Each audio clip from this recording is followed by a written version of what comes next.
Evil Twin Skippy, everybody's favorite maker for the purpose of this video. And today I have two malfunctioning Bambu X1s that are both going to need to be torn down to the base frame and rebuilt. This is Beetlejuice. He's got about 4,800 hours on him. And now, to his credit, got all the way through the print and then the belt snapped.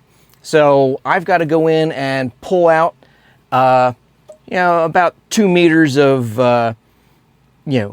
black ABS filament that is currently stuck in there when I go to do the final teardown. He's going to have to come completely apart because there is absolutely no way to thread the belt once it's snapped. You're going to have to take the sides off, the back off, the front off, because you essentially have to take this down to the frame to replace the belt. And I have not seen a satisfying video on all of YouTube that goes through the entire process from soup to nuts. So that is going to be this video. I have gone full horizontal. This is going to be long form.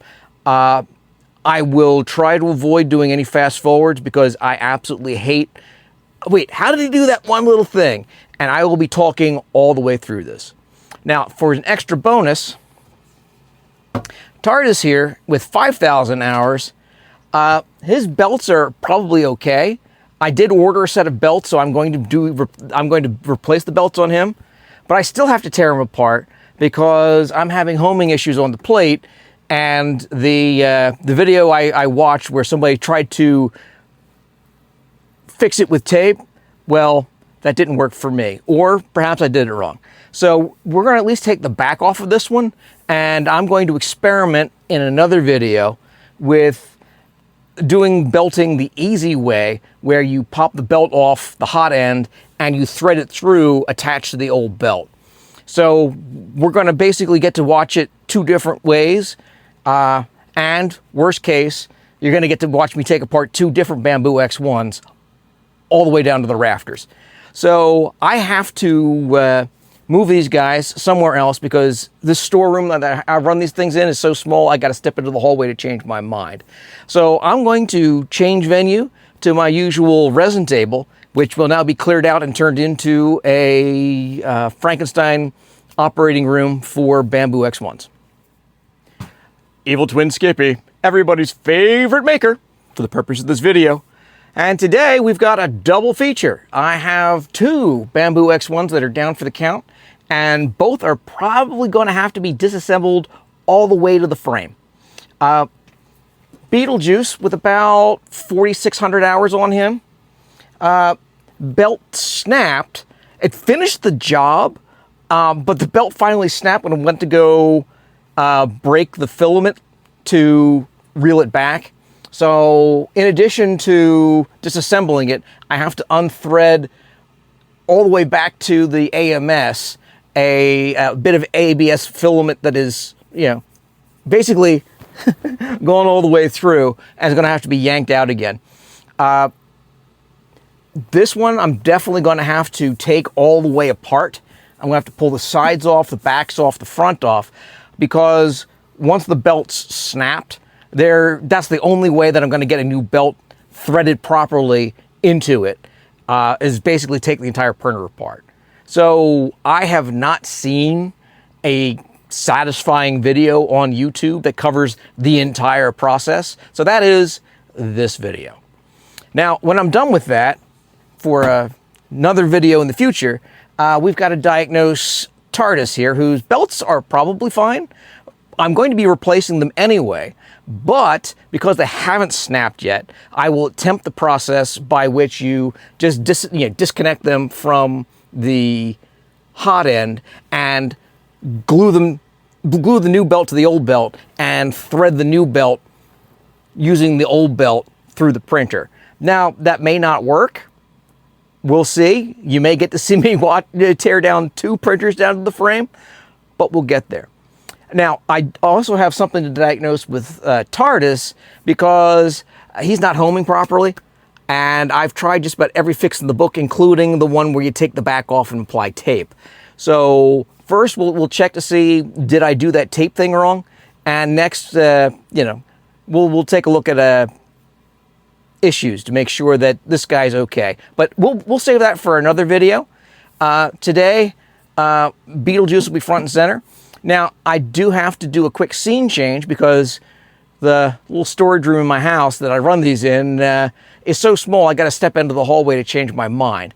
So I'm going to switch over to my usual resining table and turn that into an operating table for Bambu X1s. Catch you guys after a minute. Evil Twin Skippy, everybody's favorite maker for the purpose of this video. And today I have a belt snap.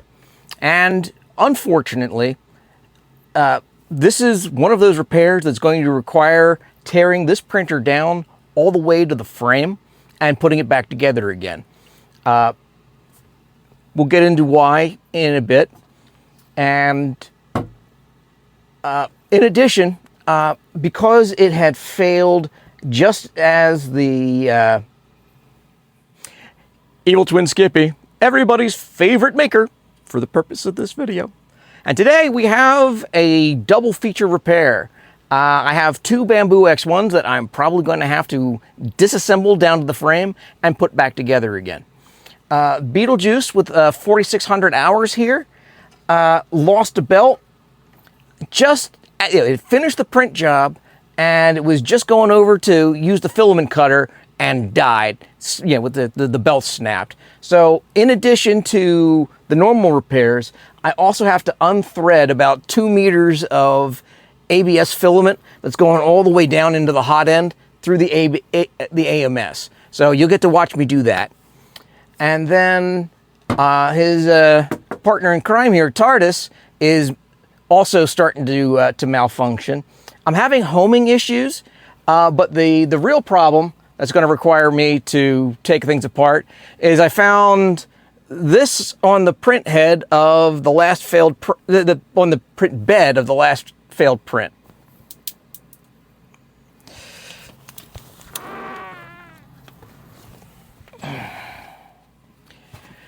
Evil Twin Skippy, everybody's favorite maker for the purpose of this video.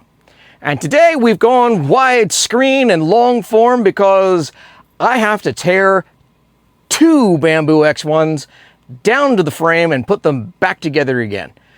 In this corner, we have Beetlejuice with about 4,600 hours on the old odometer. He lost a belt, finished the print job. The belt snapped as the filament cutter was going to help rewind the filament. So I've got filament that's going all the way from the AMS here down to the hot end that I'm going to have to extract. So that could be an educational video in itself. And then in this corner, we have TARDIS, whose belts are okay. I'm going to be replacing them because he's got 5,000 hours. But I'm having a homing issue, and then on the last failed print, I found this piece on the build plate, and I don't know where it came from, so I've got to find that out. So I will be attempting with TARDIS to try the technique of taking the belt off the hot end and sticking the old belt to the new belt and using the old belt to thread the new belt just to see if that process works. I'm going to break it up into two videos, so we'll do Beetlejuice first and we'll do TARDIS second. Anyway, grab a drink and a snack because this is going to be a long journey from everything I've picked up. And we'll shift over to my resin table because, well, the light in here is terrible, and this little storeroom is so small, I got to step into the hallway to change my mind. All right, now to get this guy over to the work area, I'm going to have to take off the AMS.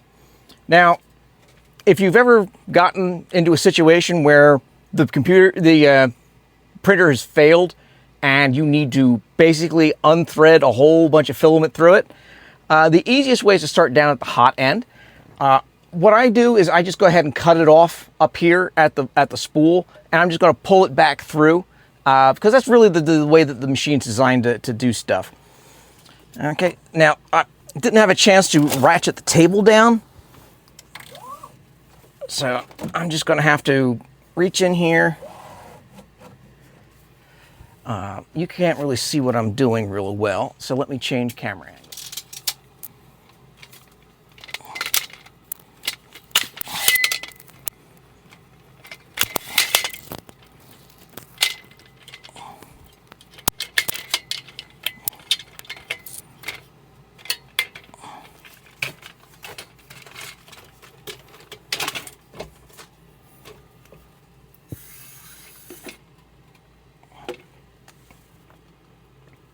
All right, so the easiest way to approach this problem is to come in through the top.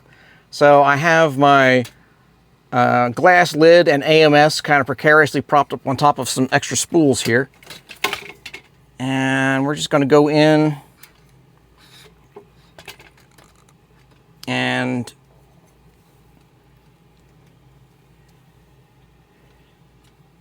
all right, so the easiest way to approach this is from the top. I have opened up the glass lid of my Bambu, and I am going in. I've pulled the printer's obviously off, so I can move the parts around, especially since the belt's snapped. So now I just go in. You just need a little bit of pressure down here at the base of the Bowden tube, and we can pull the face off a little bit.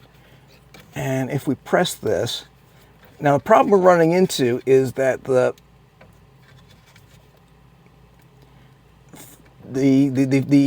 nothing to give. Oh, there we go. So I'm going to pop that off, and we're just going to live with that little sliver of filament that's going to live down there. I'm going to try to pull this back as far as I can.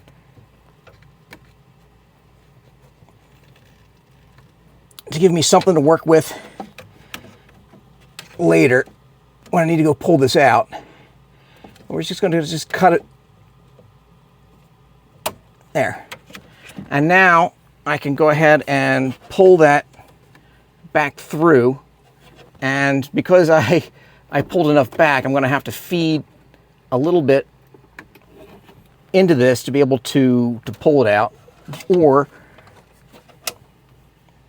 if you did what I did, you can go back to here. There's the end of the Bowden tube here. Pop this little blue pin off. And then we can just remove the entire Bowden tube at this point. I needed somewhere to be able to relieve the stress so that I could get some purchase on the filament, because I'm going to have to pull this all the way through all the mechanicals of the AMS unit. So I'm going to pull it out of the back of the tube here, and now I'm going to yank it all the way through the AMS and associated bits. Then, you know what? That's all I'll have to do. Maybe we can just meet it halfway. I'm feeding it back through the back of the printer. So we get to this next part of the Bowden tube here. And so this is where it would normally attach to the back of the printer. And, you know, if you've got an alternate spool to feed in. And I'm going to see if I can start to pull it. There we go. Now I can finally get it out. So, viole. Welcome to my operating room. This is normally what you see covered in parchment paper and essentially where I'd be working with my resin stuff. But this is basically the only flat surface in my house that I can count on being able to tie up for a day or two without having to move it for somebody to do something silly like eat dinner. Now, this is just a regular, like, fold-up work table, like you use for doing woodwork, that I just have this plywood sheet. But the nice thing is, if I need to turn the printer to change the angle, I can just do this and show you guys the front, the back, the side, whatever have you, without having to move the camera too much, because Well, I'm going to need both hands to work, and you know, the camera might not always be in the best spot for where you need to see what's going on. So let me go bring in our patient, and we'll move on to the next step. All right, I'm not going to go long on the intros, but here we go. I've got a printer, some extra light. Because I'm recording here, I've got a spare tripod in case I need to take some weird shots and keep my hands free. I keep my Bambu spare parts, you know, the quick ones here in this Gridfinity container. You know, my tubble lard, tweezers, the various print heads that I swap out on a regular basis, the old tool of everything, and the old tool of tiny things. And, you know, some IKEA Allen keys, just in case. I also have buckets and buckets of spare thermistors and filament cutters and a spare extruder or two. I don't throw any of the broken ones out in case I need to salvage some parts. I also have basically an entire replacement screw set that I ordered from the company. So if I miss something or I drop something, I've got that all. I like to store them in these Gridfinity containers because they stack. Because as you can see, in my workspace, table space is at a premium. I also have essentially every screwdriver, weird bit, and weird Allen key I can imagine, because we are definitely going to be off the reservation today as far as normal repairs go. Also brought along a permanent marker, some masking, some clear tape, and a ton of stickies so that we can keep track.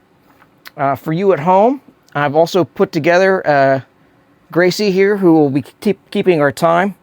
And I'll try to keep her on camera as we go along so that if there's jumps or I take a break, you can still get a sense of, you know, how much time is progressing. All right. I am not going to be referring to any technical documentation as I'm putting this together, as I'm doing this, because, well, I've done this a few times as far as like doing basic maintenance on the Bambu, and when you get beyond a certain point, you're just going to have to improv it. And you're just going to watch me improv it. And hopefully, throughout the course of my work here, you'll find the little bit that you need. This is not going to be edited for television. This is essentially a complete work through. You can see all the problems I've had, all the mistakes I've made, and so that you can learn from them, and so that I can remember what the heck I did when I go to do the second printer. All right, let me clean up a little bit, and we'll get to pulling screws. All right, some additional common sense things that I have. A bowl, just to throw things in. And a Gridfinity container that I have printed without the smooth bottom, because there's going to be a whole bunch of bits and bobs and little odd screws, and I want to keep them separated so that trying to pick one little black screw from another little black screw with eyes when I'm this old is not fun.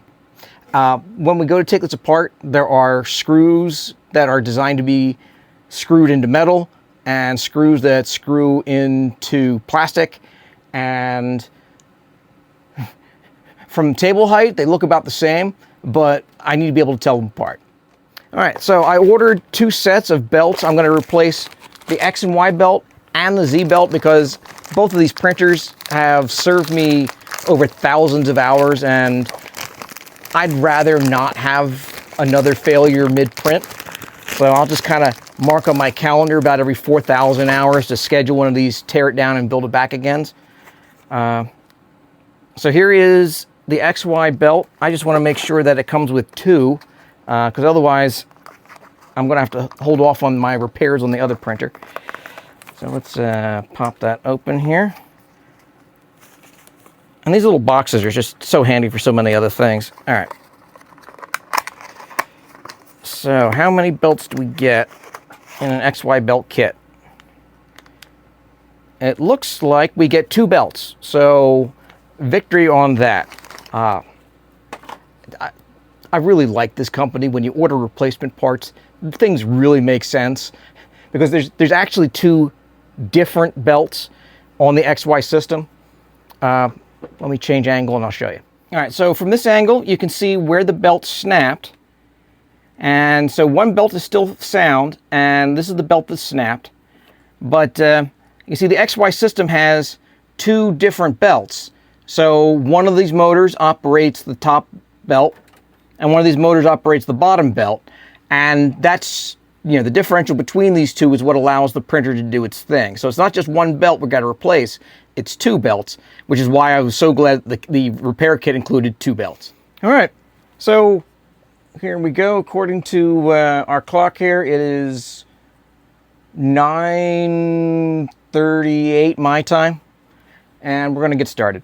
Now, we are going to have to remove this bit and this bit. Basically, we're going to be removing all the screws off the back of the machine here. And then we got to go in and remove various screws to pull the sides off. But this is the big pain in the neck. Well, actually, the sides are a big pain in the neck because you got to pull screws from the inside, but all in good time. Now, trying to remove these 2 bits, you're going to want one of these. It's just a neat little widget on printables and Makerspace. It's just, all it does is just pop in here and just allow you to quickly put the pressure where it needs to go to be able to remove these 2 things. And it's really impossible to try to do it without it. Just save yourself, yeah. If you're watching this now, pause, make one of these, and then come back. Now I'm just going to keep these parts here because it's pretty obvious what they are. We're going to remove these other ones. As I said, we're going to basically take this thing down to the frame.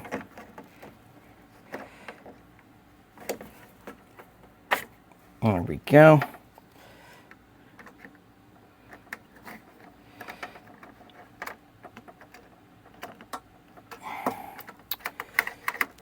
Yeah, we're just going to leave that one on. Okay, and we'll pull this cable out.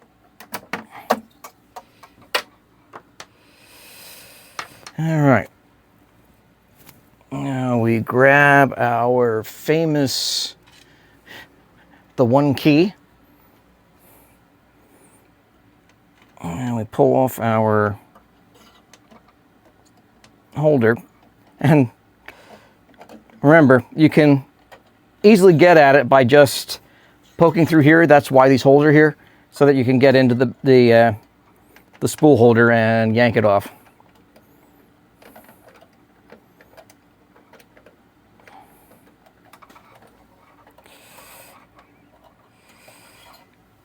Okay.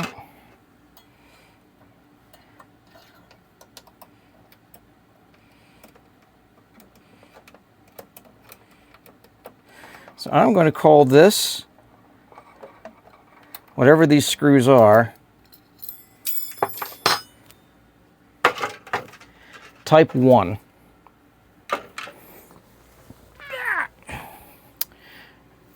And so that I do not go nuts later.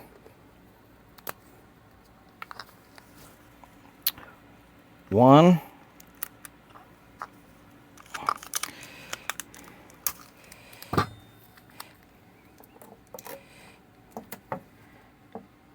Oh, yeah, it really would help if my my Sharpie worked.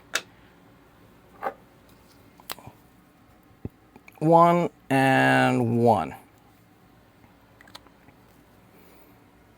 On the bottom here, I'm just going to go ahead and label this 1. All right.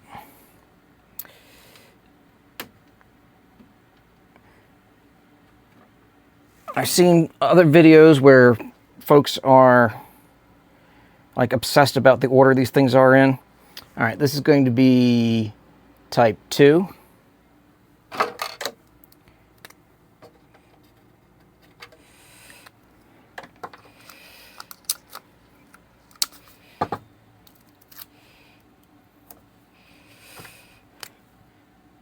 2.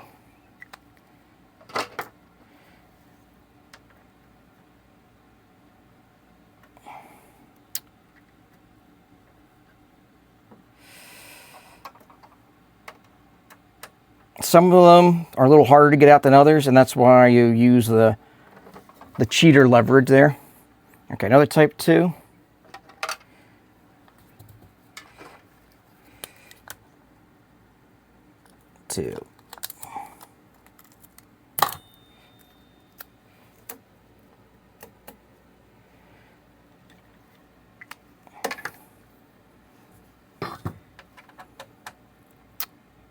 Now, as I say, it gets important. These ones I'm pulling out now are all the ones that are basically metal part going into a metal thread. So these all are just, you know, machine screws with flat bottoms. Another 2.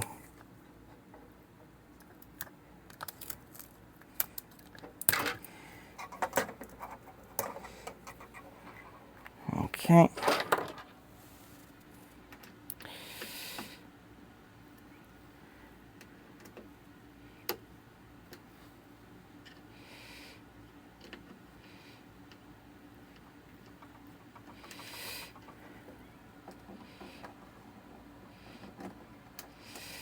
All right.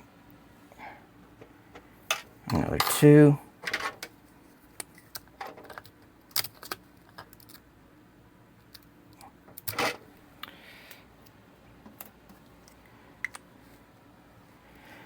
Seem to have a screw missing from here that I don't quite know when that happened.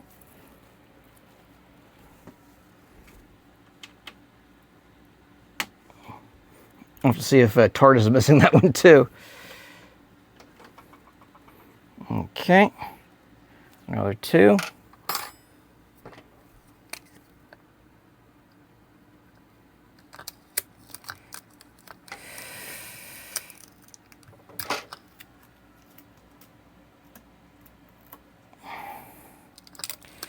I'm going to mark this one with an X so that I know that it was empty when I pulled it out.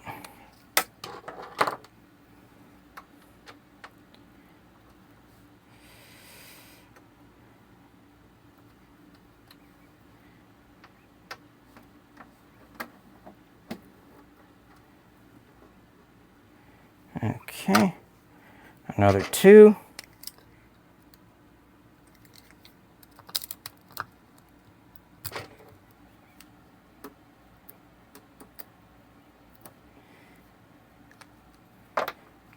It doesn't really take that much extra time to just do it thoroughly.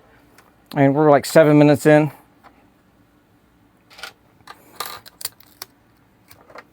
And I'm just getting this down to science.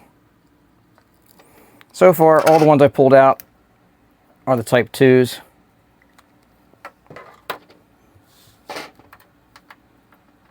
But I know when I get down here and around here, we're going to start getting into the plastic screws. And, you know, I could bank on memory, but I know we're going to end up with a lot of screws by the time we're done, because we're going to not only remove the back, which has a lot of screws, we're going to remove the sides, which have a lot of screws. And as I recall on some other people's videos, trying to find where all those screws are is going to be a bit of a scavenger hunt. All right, 2. All right, so this should be the first type 3. Oh, and it is. Now we'll mark on our little thing here, 3.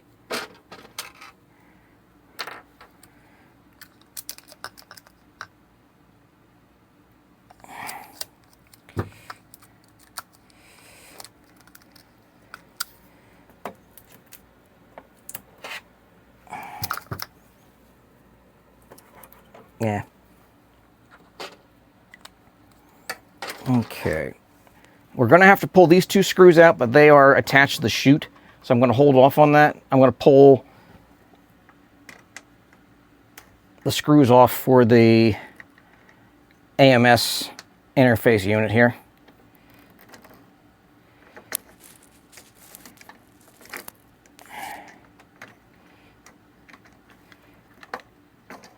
Okay, this has a couple of big honking screws, and what I'm going to do is, instead of making a dedicated slot for them, I'm going to tape these guys in place so they don't go anywhere.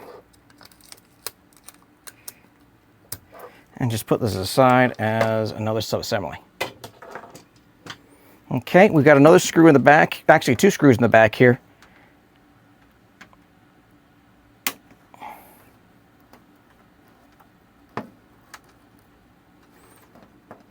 So, oh, another 2.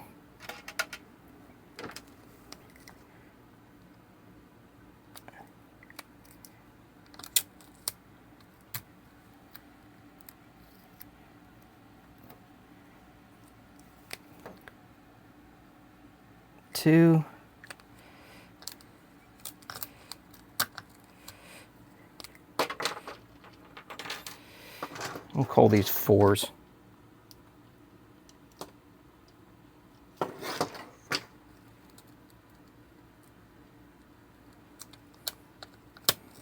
I have to label them because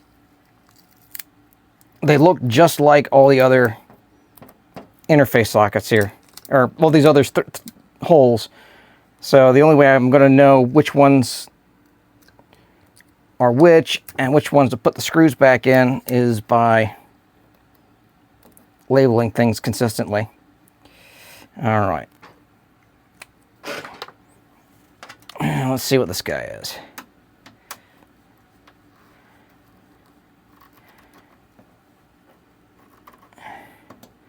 Oh. Oh. He's somebody different. This is a long plastic screw. That's going to be a 5.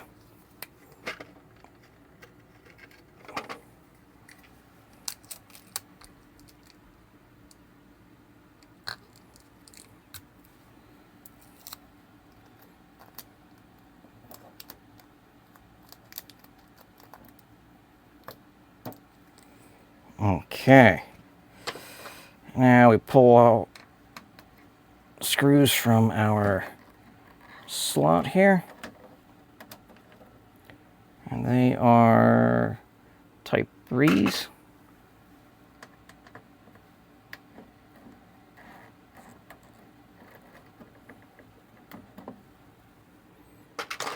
And we'll label them accordingly. 3.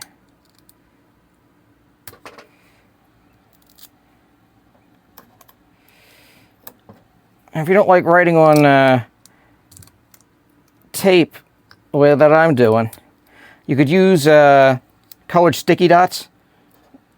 So you can get the stationery store and we'll just give you little circles or dots or whatever have you. Those will work, although the advantage of the Scotch tape I'm using here is that if I don't want to clear it out of the opening, I can just drive the screw straight through it. And we got this last one down here over the power switch.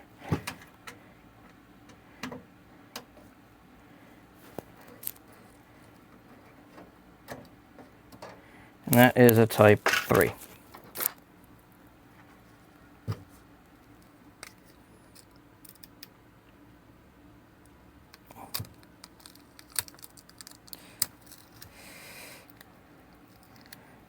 Okay, so this whole back thing is just one real thin sheet of metal.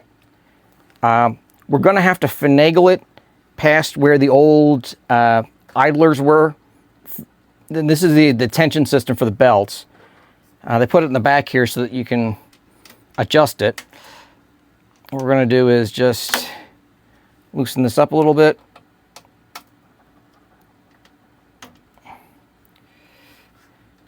And then we're going to try to finagle this out.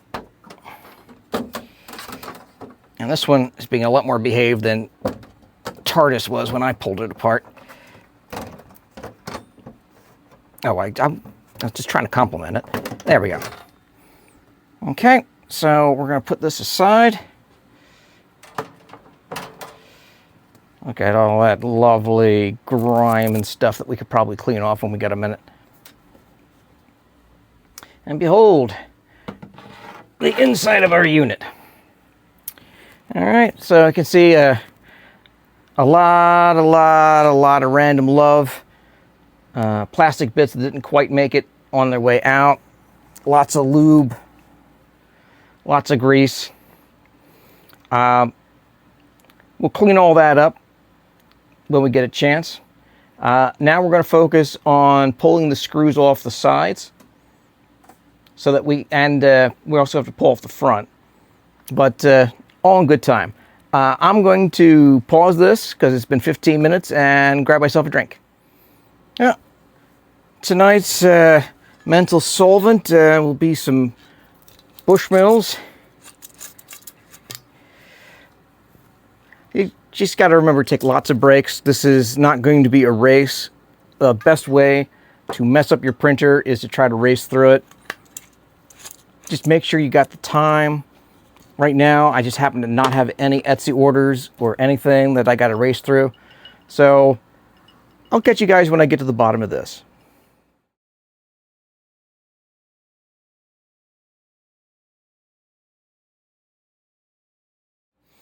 All right, as we get into the internals of the machine, all of that crud and grime and whatnot has collected over the eons is going to get all over.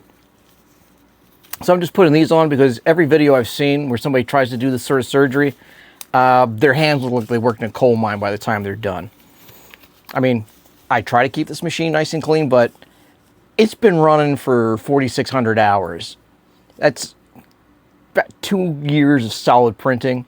There's going to be some really questionable things at the bottom of this machine. All right. Well, Gracie, thank you for timekeeping. We're going to shift you over back to the background here. Now, this is the point where I probably should just be watching a whole bunch of YouTube videos on how exactly do you take the sides off. And essentially, I'm going to be watching the blind man leading the blind because they don't know either. We're going to start with the right-hand side here. And we're just going to go down and start knocking out some pieces. So we can see these exterior bolts, and they're pretty obvious. So here is number 2.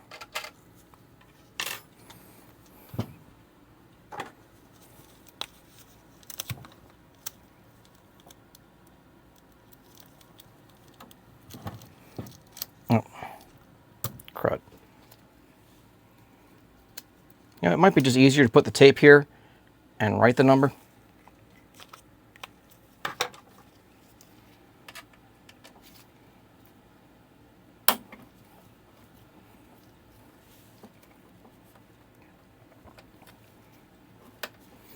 Okay, number 2.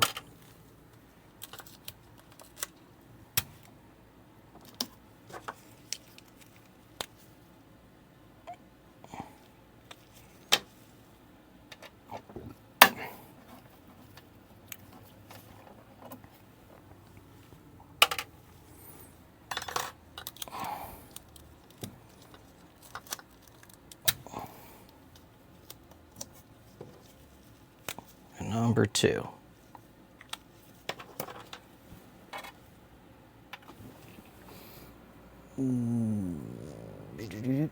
There we go.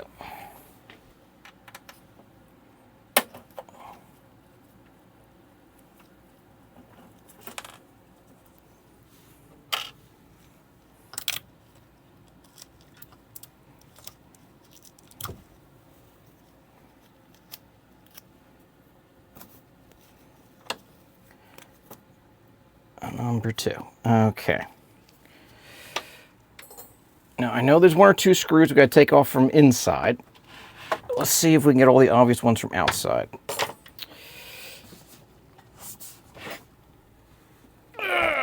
Turn the printer to the front. There's no visible screws up here, which probably tells me we're going to have to take the door off and then the front off so that we can get on the inside. But we're going to have to take the front off anyway. So let's just go ahead and do that. Now, the best tip I saw was you take one out of the top and one out of the bottom.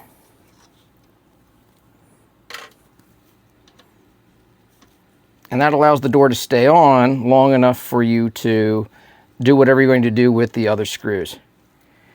And these are pretty distinct. I don't need to specially label them,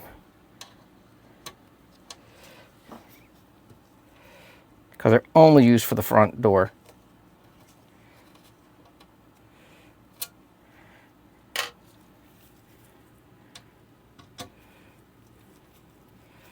All right, so I'm going to hold the door with one hand. I'm going to unbolt this with one hand.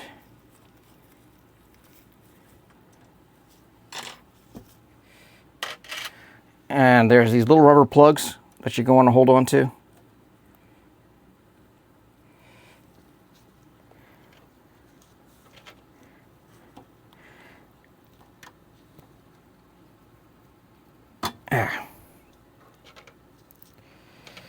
And then the door just pops off. And we'll put this over to the side where Mr. Elbows are not going to find them and knock them to the floor. Okay, and then once it's here, these hinges can just stay put, they're fine. All right. Now, there are all sorts of things that I'm going to have to do here. Okay, here we're seeing some screws, but I'm not sure what they're holding in. So I am going to take a minute to consult an outside source, and I will be right back with y'all. All right, I'm back. So for the next 15 minutes, we're going to concentrate on getting this left panel off, and it's going to be a bit involved, so follow along. I've been referring back to somebody else's video on when they replaced their XY belts, but it's all just, you know, photos and montage. So we're going to go through this whole process together. There are two screws at an angle up front here. So we're just going to come in here.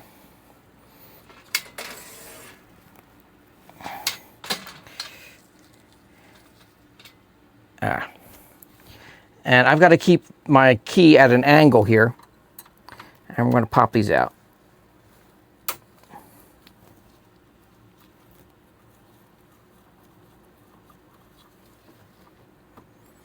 Okay, these are just some more of our type 2s.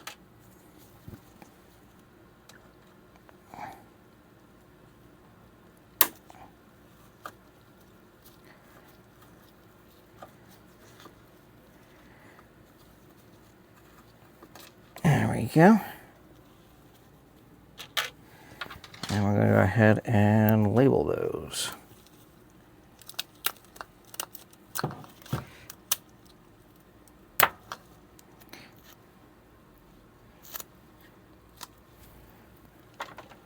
Of course, the other nice thing is I can go back through all this tape.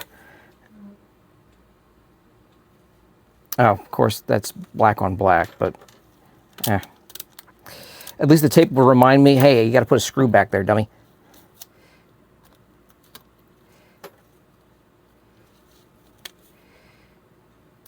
Okay. Now then, I've got to get my hot end all the way down because we're going to have to pull the fan off here. And there's also some screws on the bottom. So let me show you a trick. Let's say your printer fails mid-print and you need to get the bed all the way back down. Look at here. You can just give the motor a turn and the thread screws come back down.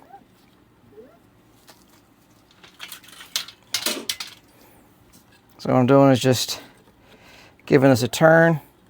If I had to do this a lot, I'd probably make a tool. But essentially, I am just doing the same thing that the main motor does to bring this down. And I just need to get this down below the bottom of the fan, although in the other video they recommend pulling it all the way down to the bottom. So while we're waiting for that to go, there are a couple of screws here that hold the side on. And there's also a couple of screws that hold this side on, so we're going to go pull those out.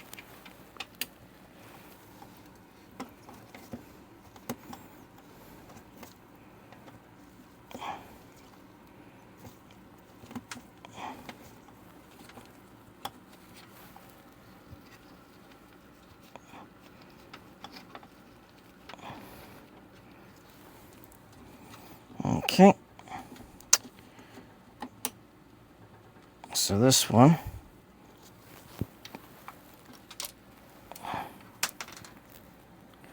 is type 2.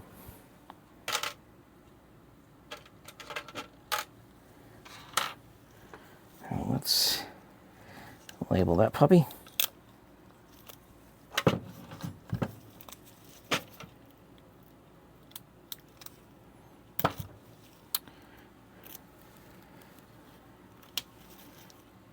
Type 2. And this one down here is probably going to be another type 2.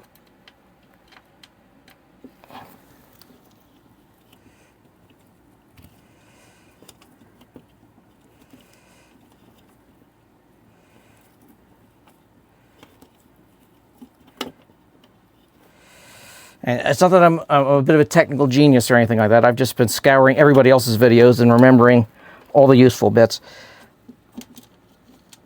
Okay. Here we go.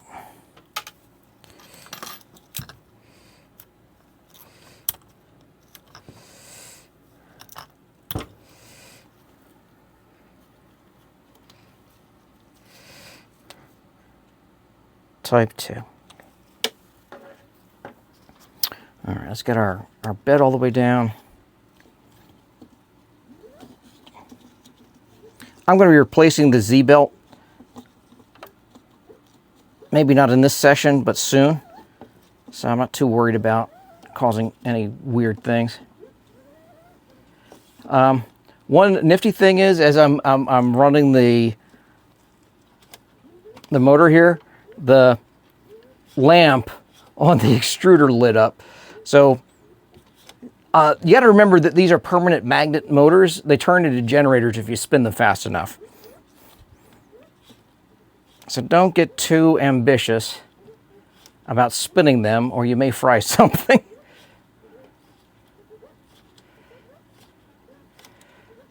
Again, we're all here to learn. All right. So I pulled those two screws out. I'm going to pull these two screws out just so that I don't have to go under here again.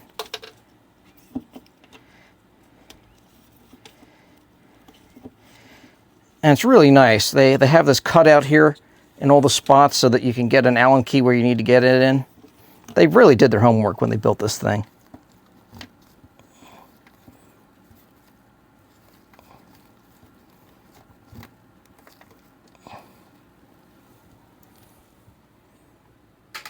I mean, you can tell when a company's got manufacturing engineers on staff as opposed to just the R&D guys. And, you know, as an engineer, I really appreciate the manufacturing guys most.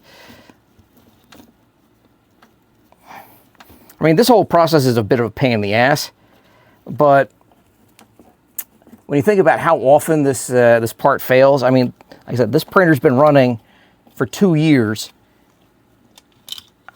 You know, I've probably printed like two grand of material on it, and it's, you know, 4,600 hours and that thing finally snaps. This is not something you're going to be doing every other week. So as it is, I haven't run into any gotchas. It's just helps to have a guide to, like, here's how to do this stuff step by step. All right. Now the next mystery bit that's going to confuzzle you is that one of the screws to take this side off is actually inside the electronics bay here. So we just peel this off a little bit. And we are going for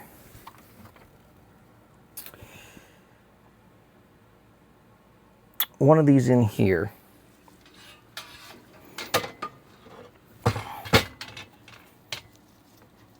So whichever one looks like it is.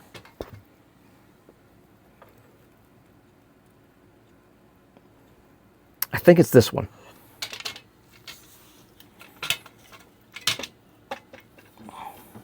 So let me get the camera just settled just so.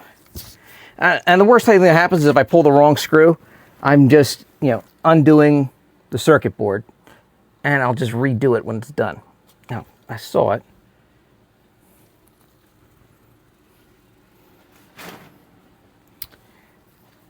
All right, everybody, somebody in the audience, point me to where I was pointing before. Was it this one? Oh, that sounds solid.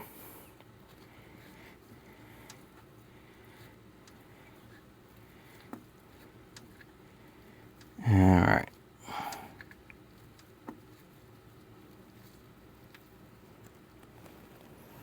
I'm going to pull that out and chase it where it dips and dives.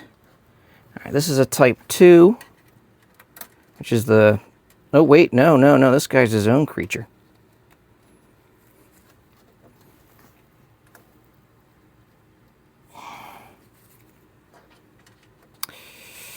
Here we go.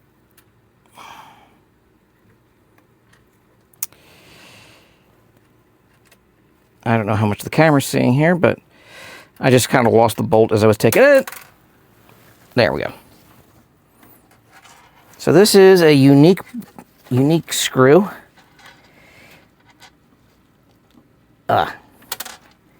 Son of a goat. There.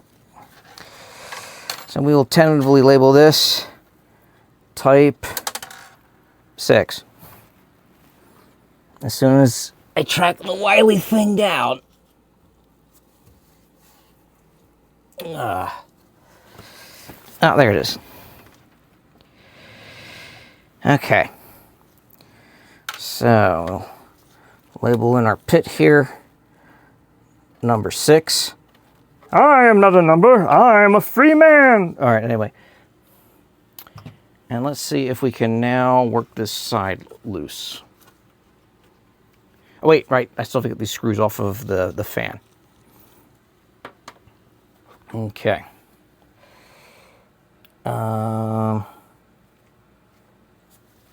Let's see, does it seem like I'm working things loose over here?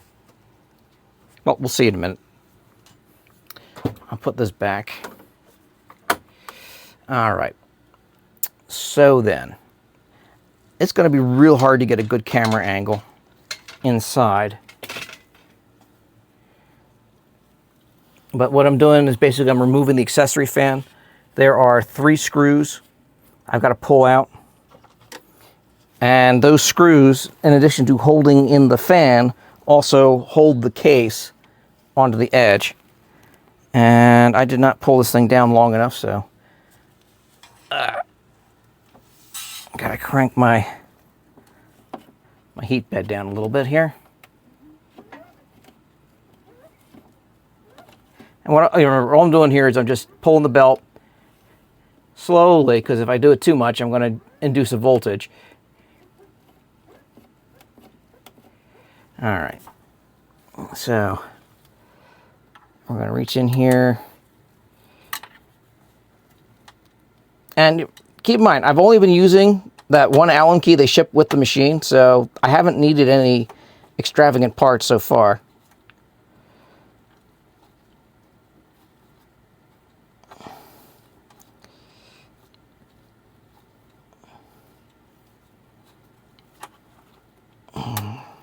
Okay. So this comes out. We'll call this a type 7.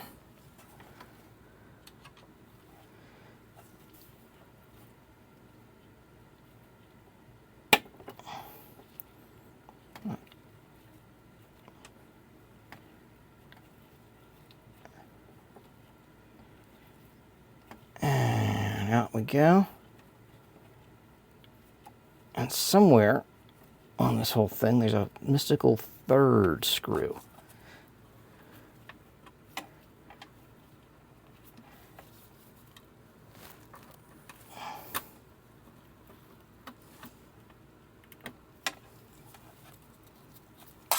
So here we go, popping you out. Come on, out, out, out, out.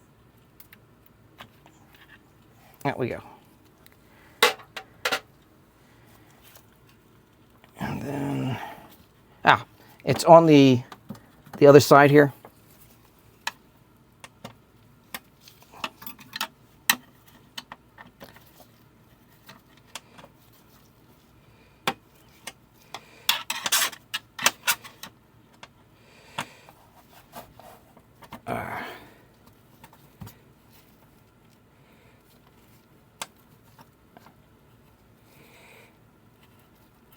There we go.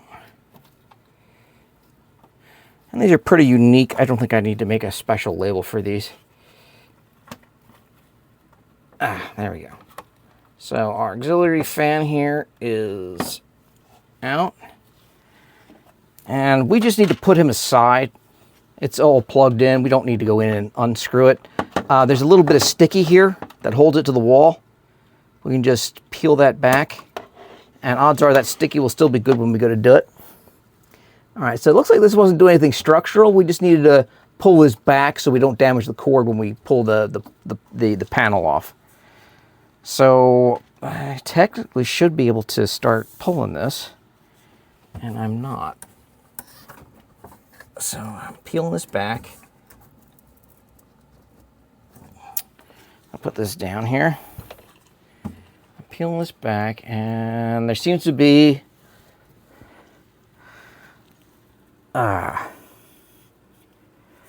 something holding it up here.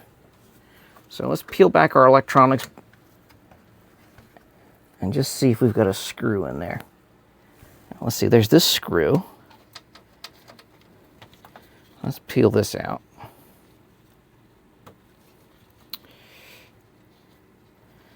That's why I'm like, we're just going to do this by common sense and trial and error. Learning where we can, but knowing that we're probably going to learn a few things along the way.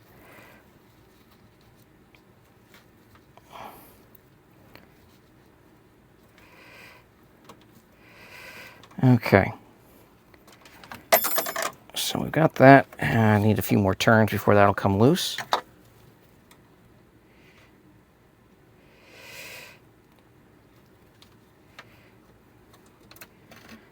Okay, and this is another type 6.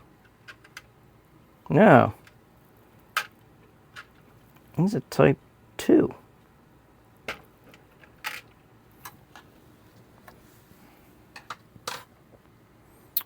Let me label that.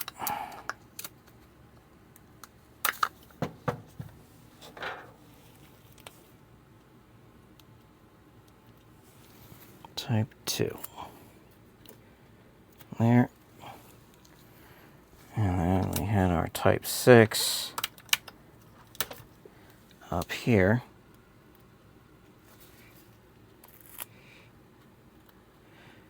I'm not putting them exactly where they are, but they are a nice reminder of, roughly where was that part when I yanked it.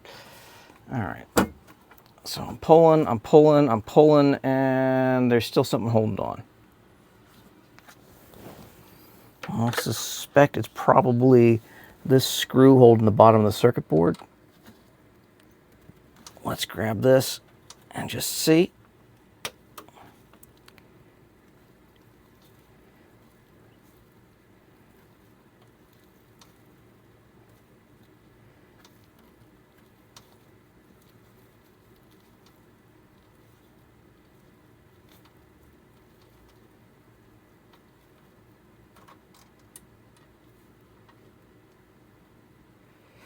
Okay.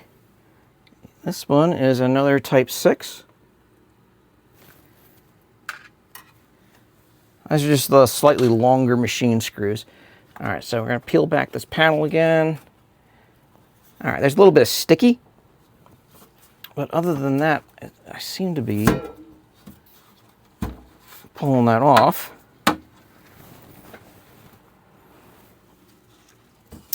There's still some resistance on this end. And I'm not sure what that's about. So let me just... Aha! There's one more screw. You know what, let me move you guys to a better angle. My best Adam Savage camera work here. There's one more screw here.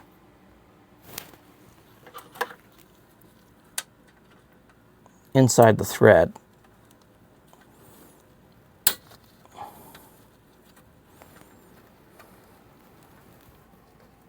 And there's another one up here.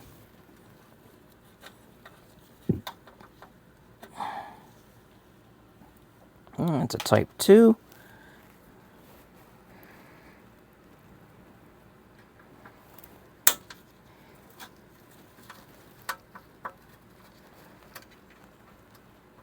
And this one's a type 2.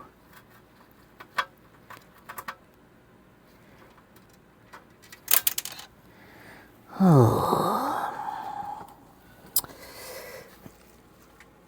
Where'd you go?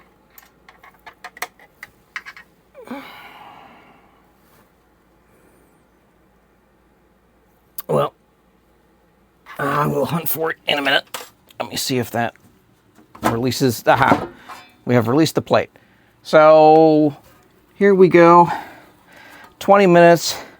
We have the right side panel off.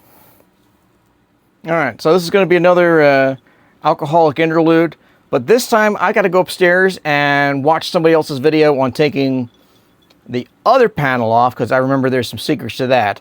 So I'll forego the time lapse and just realize that I'm going up and watching other people's videos, so you don't have to. Hey. All right, we're picking up again in the morning after. It's now 7 o'clock my time, and we're going to pick up. We have gotten the back and the right side off. Now we're going to do the left side. The back and the left side. Now we're going to do the right side. This one requires a little bit of secret squirreliness because there's some hidden screws. So basically, the last part of my evening was trying to figure out where all these screws were by watching other people's videos and checking the docs.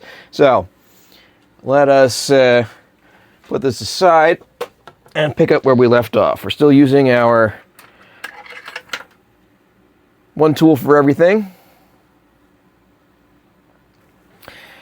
Now the secret is that the screws for the front face here are hidden underneath these rubber I don't know what to call them.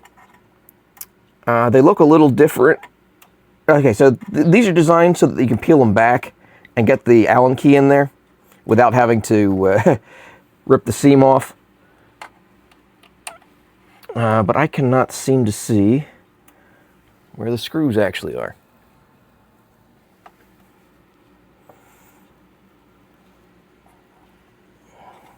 Oh, that was because I have the wrong ones. So these nubby ones don't pull. It's these guys. And that's what tweezers were made for.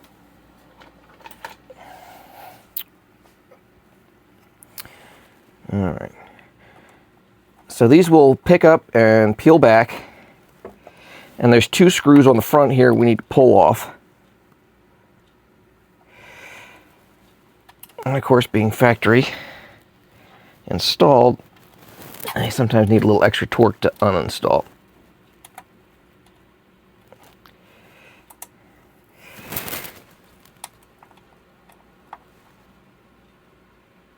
There we go.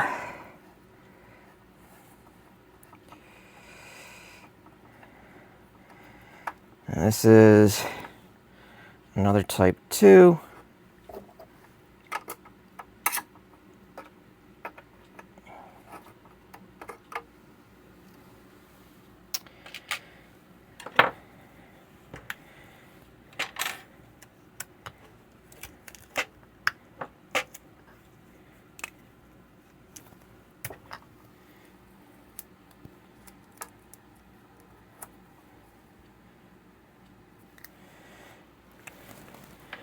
And down here,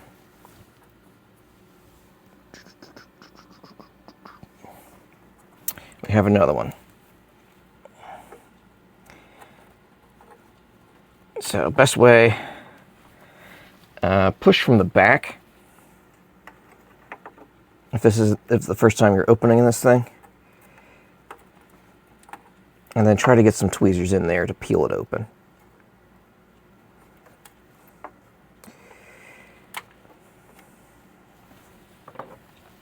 I don't know how important the seal is, so try not to tear it.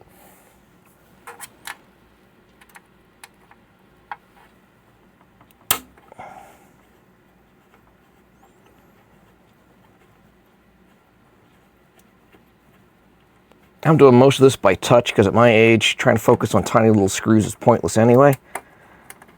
There we go. And that's another number 2.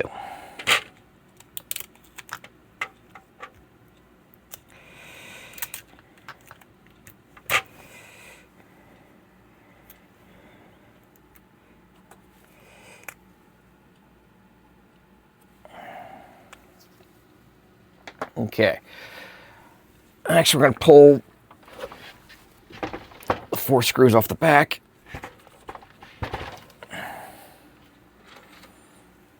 It should all be fairly simple.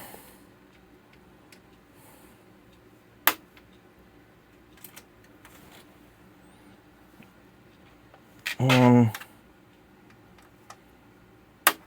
2,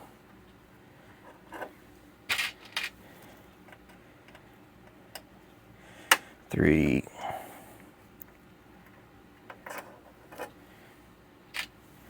4. These are all type 2 screws. The metal screw with the flat top here. All right, and I'm just going to label those for posterity. Because while I remember it now, heaven forbid the kids interrupt me with something, or I got to go rush off to do another Etsy order.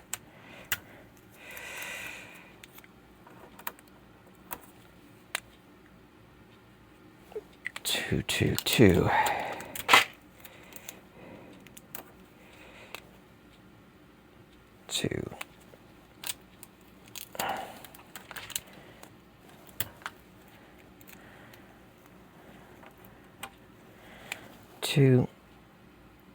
Okay. One of the screws you're looking for is hidden under. One of the screws is hidden under this piece of rubber. So we're just going to peel that back and pull that screw out. All right, there we go. Peel that back.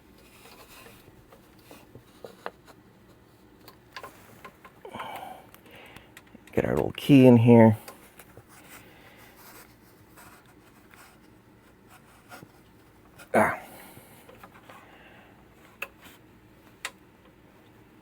Somebody wants to cooperate.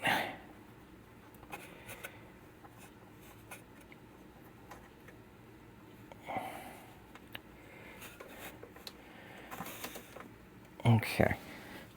That's another type 2. Now there is one empty screw right here that does nothing. And I'm going to mark that with an X just so that I don't get myself confused. And finally, there are 2 screws that hold it to the frame here and here. And they're both going to be type 2.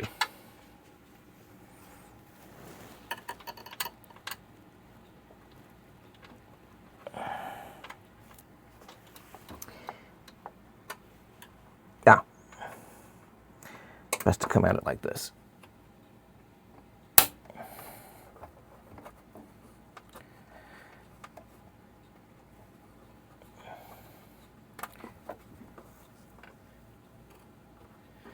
Alrighty, and boy, would it have been nice if I kept those gloves on for playing around my my lead screw here.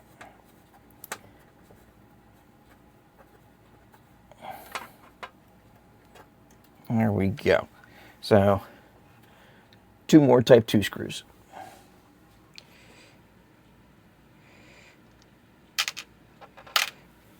All right, so now we're going to turn this thing around, and with luck, we've gotten all the screws.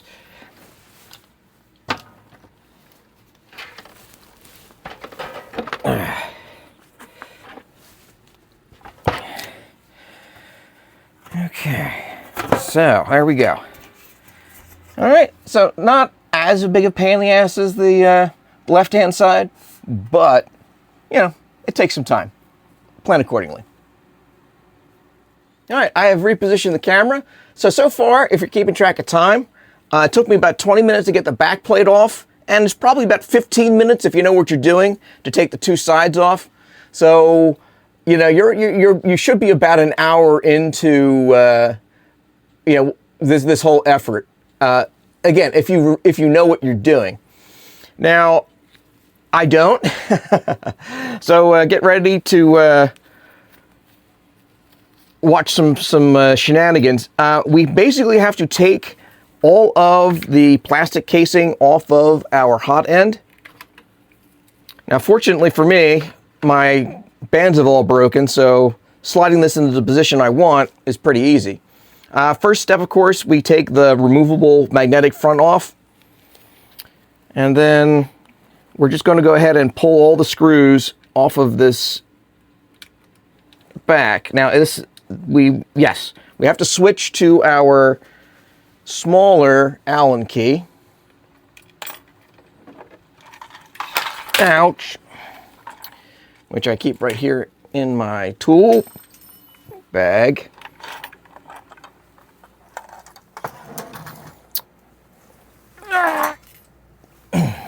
All right, so here we go.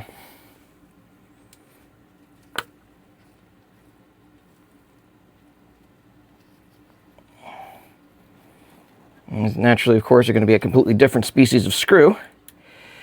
But let's get them out first. I think it's pretty obvious which ones go here. They're the only silver ones in the lot.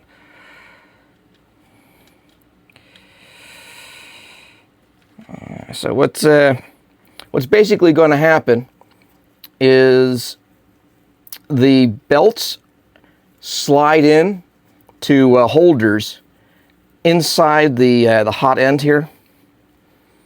Well, not the hot end, but, you know, the tool head. All right, here we go. So there's these exotic, nifty little guys that look like they screw into plastic. All right, so these are going to be our provisional Type 7. And if you're just catching me in the middle, I'm just numbering the screws as I'm pulling them out, and each new different type of screw is getting a different number. So this is just simply the 7th type of screw I've pulled out. So far, all the screws have been for the big Allen key. So the thread diameter is the same, but they have different functions and lengths. So some of them are designed to interface with plastic. Some of them are designed to interface with metal, thus the different shapes and sizes of screw. But predominantly, they've all been these little machine screws that are designed to thread metal into metal.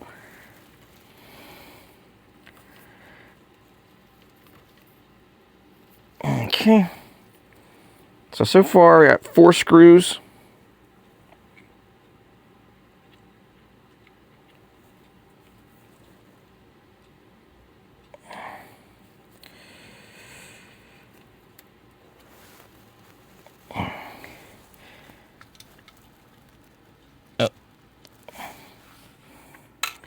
And I have gloves on because the inside of this machine is all greasy. And at some point, I need to make myself breakfast. And I really don't want to be pulling lithium grease out of my eggs.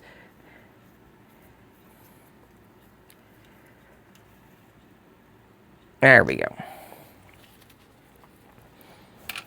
Now with luck, this back face pops off. And of course, I have it facing the wrong way for you. Let me adjust the camera. There we go. So this back just snaps off once you get the screws out. And here you can see some more fancy electronics, but we can also finally see what is holding our belts in. So there are a pair of screws on each side. Each one holds one of the belts. And we're going to remove those. And in moving the printer, I seem to have misplaced my Allen key. Aha. It's like finding the remote under the couch. Look under your butt. Alright, so which thread is this guy? Are you a big screw or are you a little screw? Little screw. There we go.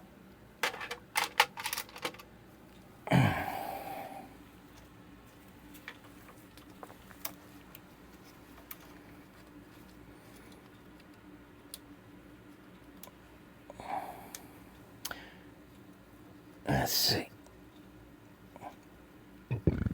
Let me get in close so you guys can see what I'm doing. I apologize that I can't get a better camera angle here, but there's the whole, I need both hands to do this. So there are two black screws, of course, inside of black plastic on a black housing. And we are just unthreading both. Each one of them holds a different end of the belt. So basically this belt starts here, serpentines all the way around the servos and the idlers, and comes back around and is held onto the other side. And then there's some springs in the back of the machine here that provide tension as the belt stretches. Okay, so we got this little guy. Are you going to come quietly? Or am I going to be fishing at the bottom of the case for another black screw? All right, so here we go. Type 8.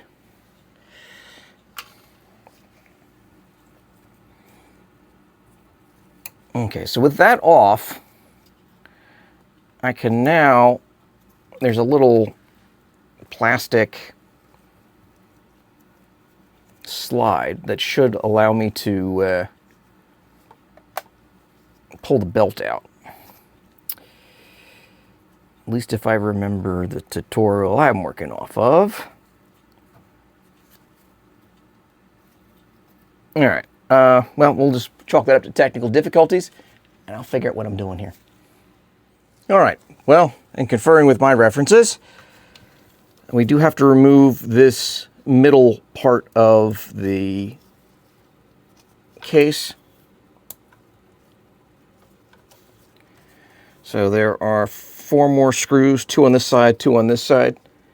And we're going to pull off. And these are just more of my type 7s here.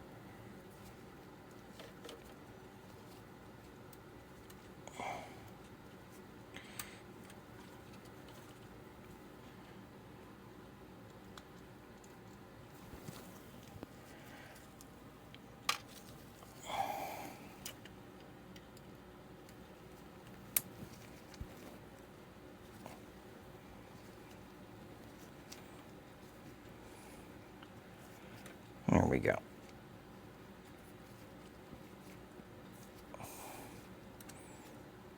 Again, this one's if you know what you're doing, probably a 5-minute job.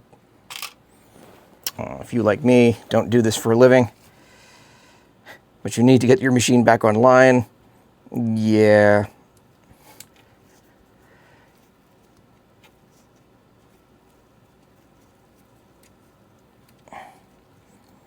Yeah, that's the rub though. With common repairs, there's like a million YouTube videos on how to do this. But when you get into the real getting down into the weeds. Yeah, you find yourself recording your own. Just so the next schmuck doesn't have nearly as many difficulties. Or the number of times, like on Stack Overflow, where I come back, ask a question, and discover I answered it 10 years ago. All right, here we go. So we got the screws out. It's a plastic part that's held on with friction, so some finagling required. And especially finagling because we're going to have to remove the cutter. So this is in the way of removing this head, so we're going to have to pop this screw out and pull this out, just as if we were going to replace the cutter. All right, I'm pretty sure there's tutorials all over for that. You guys just know what I'm doing here. And of course, the gloves don't cover my wrists. All right. So just as this one tiny screw up front that we pull out. Try not to make it rocket across the room because there's a spring behind it.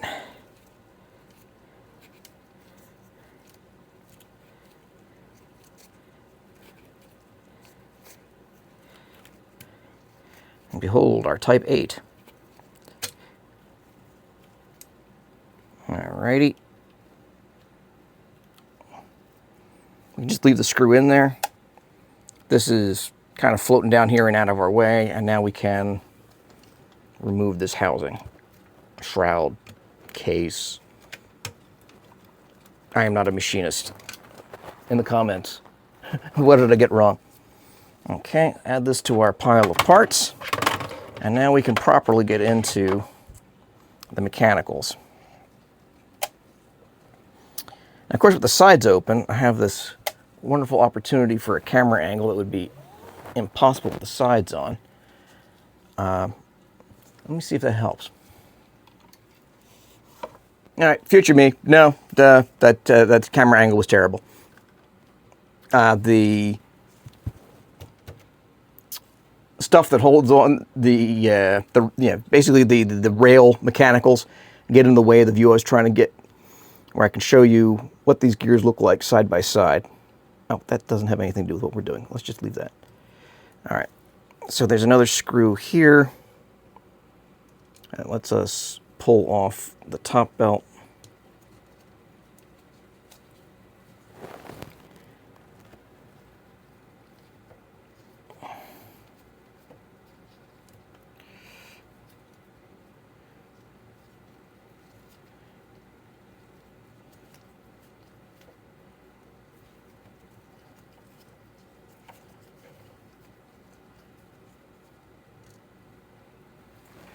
Okay, that was identical to the screw underneath. And that just loosens this up so we can pull our belt out with some effort. Or so legend entails. All right. Let me figure this out and I'll get back to you. All right, just to illustrate what I'm dealing with, this is a fresh belt, and inside what's happening is this part is wedged in there, and what I'm trying to do is convince it to pop on out. Now, of course, this thing's been running for 2.5 years. That belt's gotten real comfortable in there, so I'm just working out how to pull it out without breaking anything. Today we're going to talk about the X1 carbon. I actually tore one of the what else are you going to use the bowl for? So I have done some minor repairs with the nozzle in the past with the extruder. So I'm going to walk you through this. Honestly though, this video from Super Fun Hobby 1 has been absolutely essential for me tearing this thing apart. And I want to give him mad props. I'm basically following his procedure step by step. I'm just doing it in a narrative video format. So please give him views. This man is a blessing. And my Wi-Fi absolutely sucks. Otherwise, I'd show you the part of the video that I'm about to get into here where you actually pop the belts. All right, so the secret that's been eluding me is that once I've gotten the screws out of here, and I apologize that I can't zoom in, because otherwise I wouldn't be able to see through the camera. You have to give this thing a little bit of play.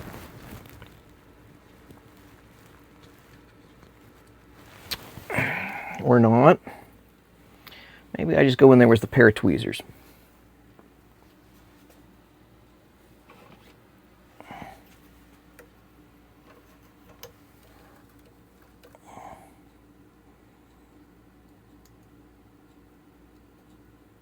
Essentially, the belt is in here, and that part, this part is, from his videos, kind of bent around like that to make sure this thing holds on and provides some tension. But that doesn't seem to be the case with my machine here. So the investigation continues.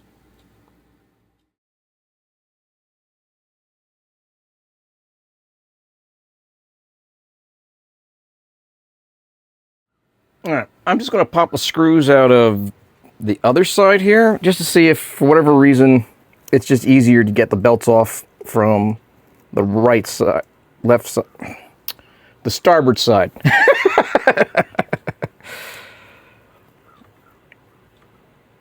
Maybe it's stage left, I'm not sure.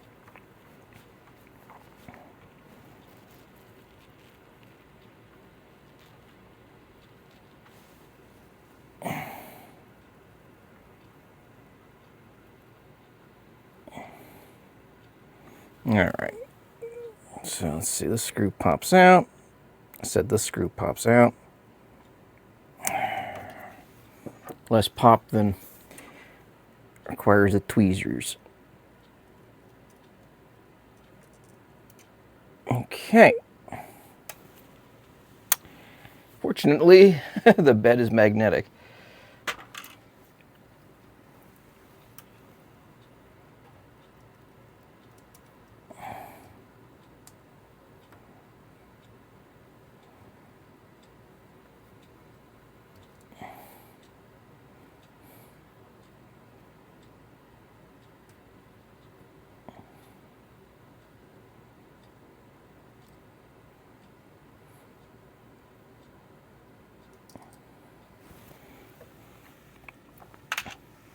That's got me wondering, I mean, would the machine run without all these little plastic housings? Would it look like a you know, Locutus of bamboo when it was all done? All right, so I'm just trying to see how to finagle this belt out. So it's supposed to just lift. But then I see that the...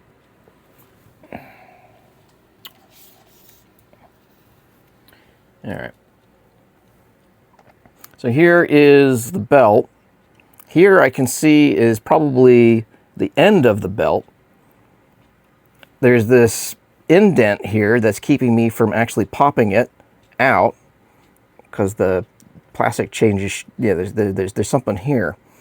So I don't know if I just provide brute force and ignorance and it all comes apart, or I've got to pop something. So let's figure that out. Okay. So, when in doubt, read the manual. I'm on the Bambu Labs wiki on the entry for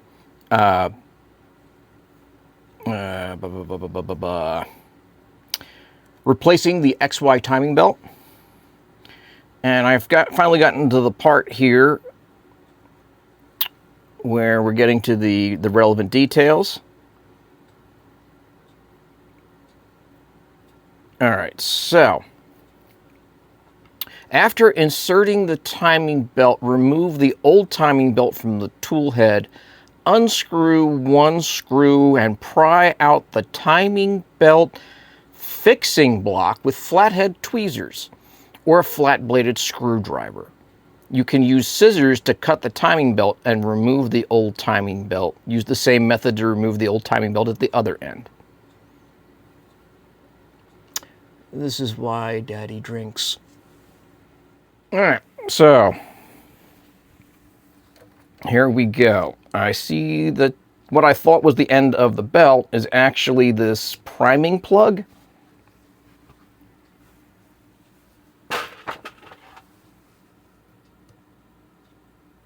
And I have to pry it out. Always good when you see pry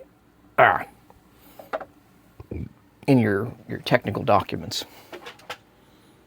Okay, let's try the screwdriver.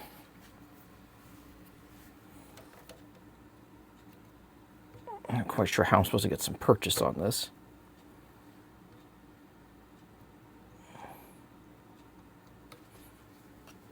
Nor how I'm supposed to do this without damaging anything else.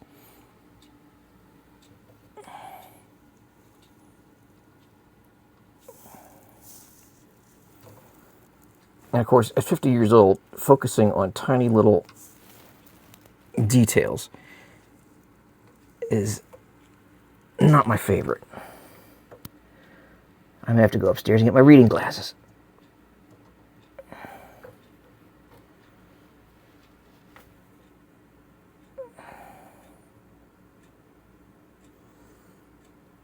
I don't even see what the priming block would be down here.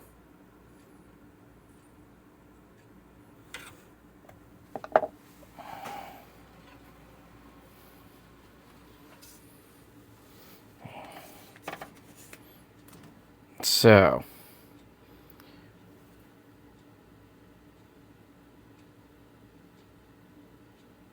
there's arrows and circles, and none of this is helping.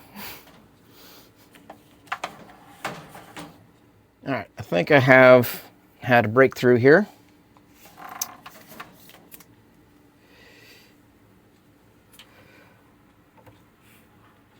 They give you a little cutout, and I can see a tiny little notch that I think is supposed to catch a pair of scissors or tweezers to allow you to actually pull this plug out. So let's go. And of course, my light is in the exact wrong spot for me to see what the hell I'm doing.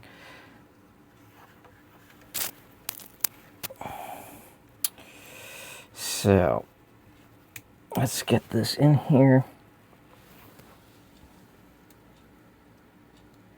And try not to yank the wire. That's right there. I'm pulling on something.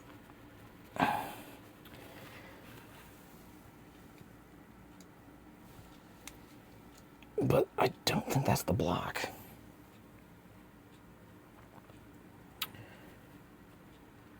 Ow. Actually, I felt the belt move on that.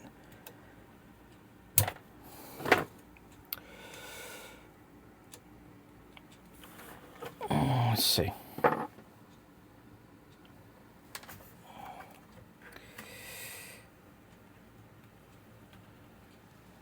If I just pull this, not much. If I push it, even less.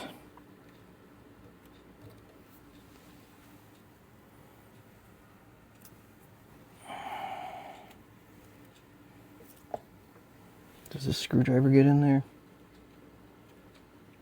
That screwdriver is just a little too big. So let's find a screwdriver that does fit.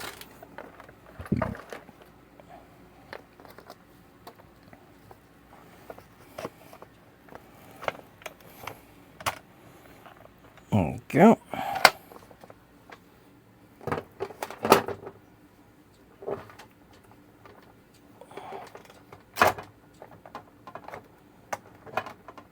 Tiny little guy.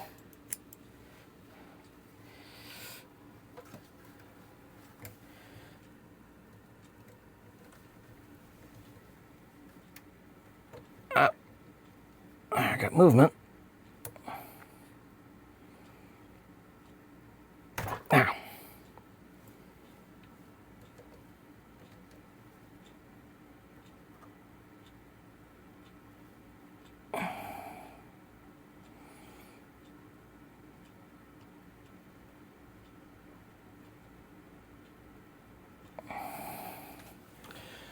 Not sure if I'm making this better or worse. I'm pulling on something, and something subtle is moving.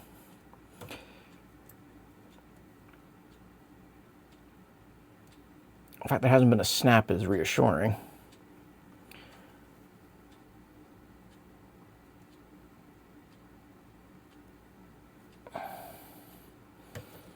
This has required a lot of effort, and it's not very comfortable. All right, so I've pulled something free. So now,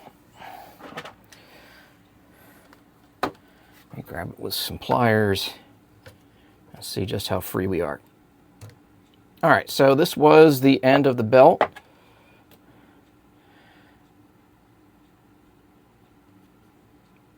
And this is this tiny little retaining clip, which is part of the replacement belt, and actually you can see the little notch there. So we have extracted the belt. Now we need to pull it down to get it out of Dodge here.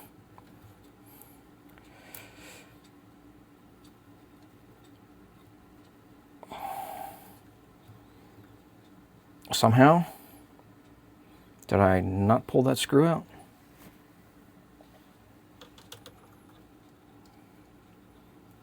Yes, the screw's out. This should just come on down. It should just come on down. I mean, I can totally pull the belt this way, but I can't seem to pull it out the proper way. And I'm going to need to figure this out because I need to get the new belt into here. Well, I mean, I can just kill the patient this way.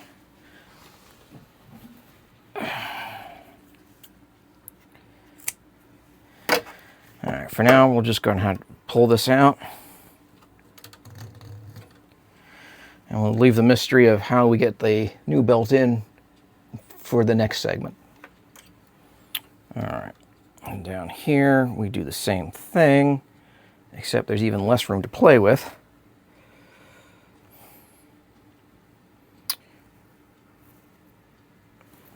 All right, kids. You saw where I put the tool. Here we go. All right, so down here, you got the difficulty of your plug is behind even more expensive looking wires.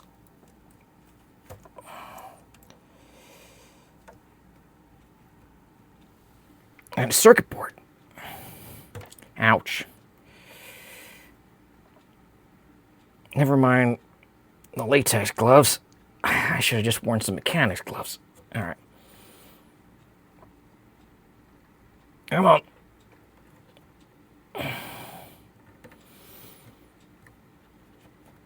The rate I keep pulling on things, there's either going to be an expensive repair or an ER visit. Ow. In my future.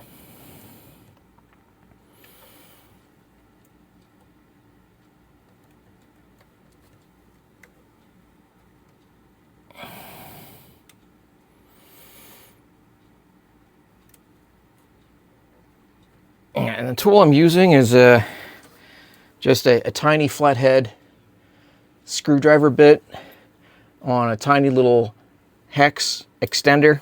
That's just out of one of my Inland brand screwdriver sets from Micro Center.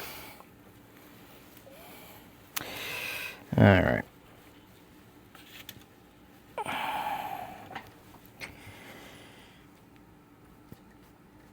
This should just pop.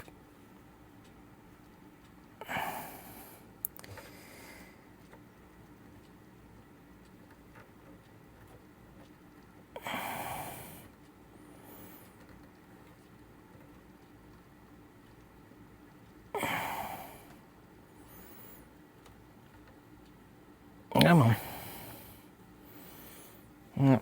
Maybe would help to just cut it so it stopped working against me.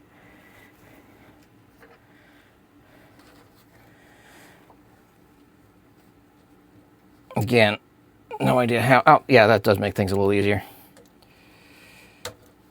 So now I can pull it. Let's see if I can actually get this one out the proper way. Because what happens is I'm supposed to be able to pull this belt up and over this clip. And for some reason, simple mechanics eludes me. Oh, how did I get to that clip? All right, here we go.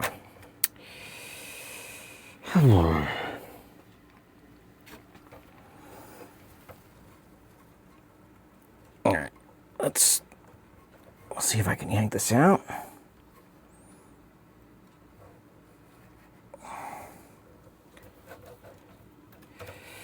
We'll pry this out.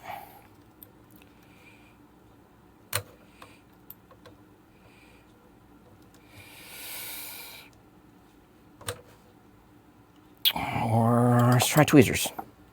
I had tweezers.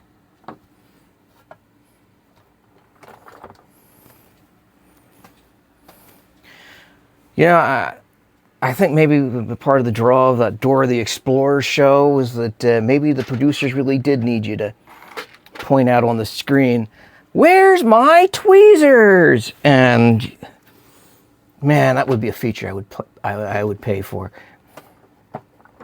Have the audience remember where you put the tool while you're doing a tutorial. There we go. Tweezers. I'm just trying to grab the end of this and just get it the hell out of here.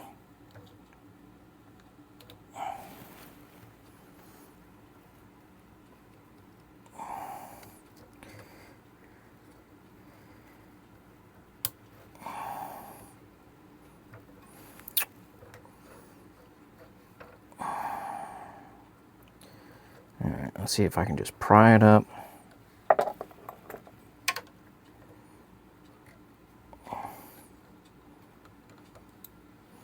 Now,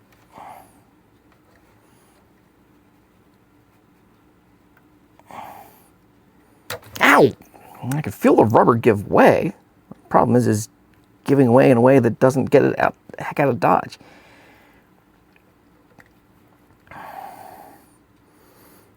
All right, we're going to try the up and over technique here.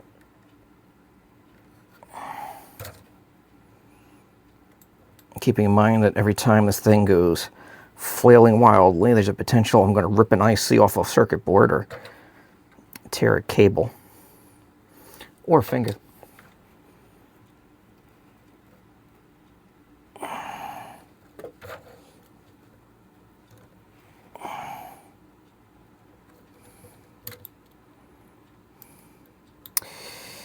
Come on.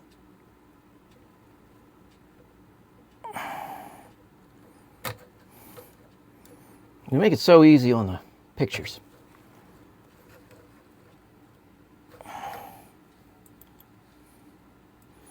You know, by the end of this, I'm going to find some easy technique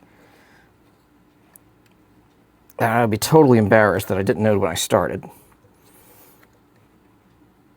And that's like every time I go to repair the car, too. I struggle with something for 3/4 of an hour, and then your mechanic tells you, well, you know, if you just have that one lay.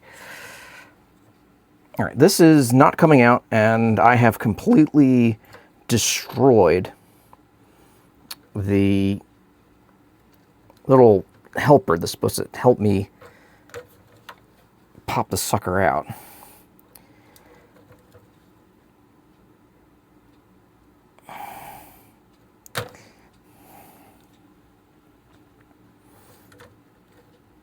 I'm going to push with this side and pull with this side.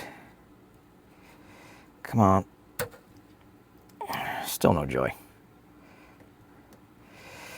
All right, how about I try pushing up?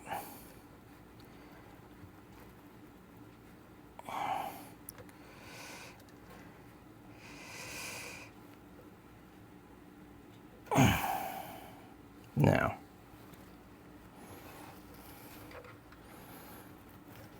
All right. Well, more of me fiddling with things, and I'll explain when I'm done. under the heading of it's not janky, if it works. I have my ring light here. I normally use for illuminating the camera. It's just letting me see what I'm doing. But in seeing what I'm doing, I can make out when I'm making progress with this. And I have it maybe 1 or 2 millimeters out now. And in a minute, I should have it loose enough to grab it with a pair of pliers. But it's really hard for me to make any progress because trying to track a black belt around black plastic in the dark, it's a bit of a thankless job. All right. Now it's sticking out ever so slightly. Let's see if we can grab that with something bigger.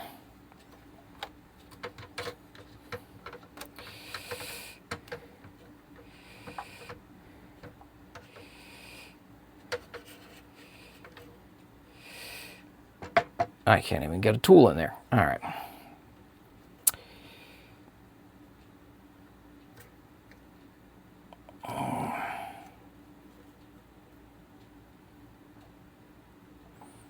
Come on.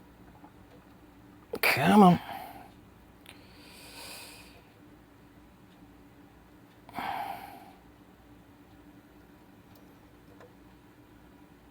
I just gotta get that. Yeah. I've got to get this part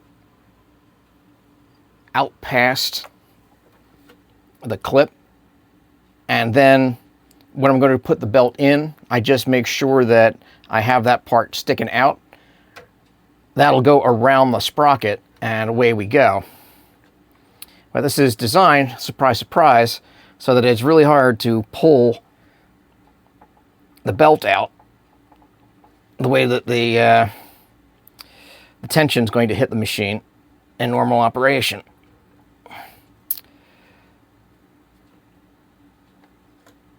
I suspect that Vorons and other XY machine, Core XY machines have the same annoyances when it comes to belt replacement. If not, Mr. Prusa, I would gladly switch to Core 1s in exchange for some sponsorship. Just throwing that out there.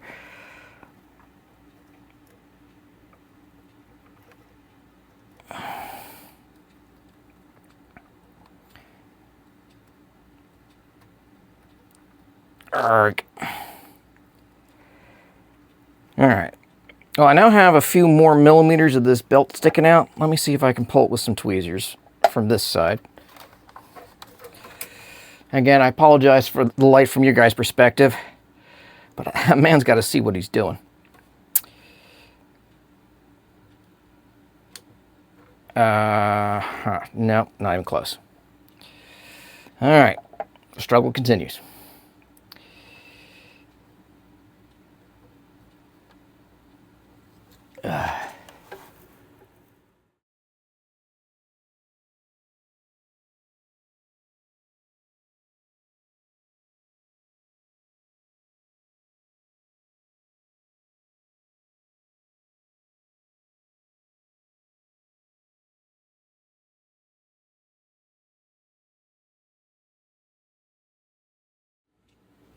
Alrighty, we're back again.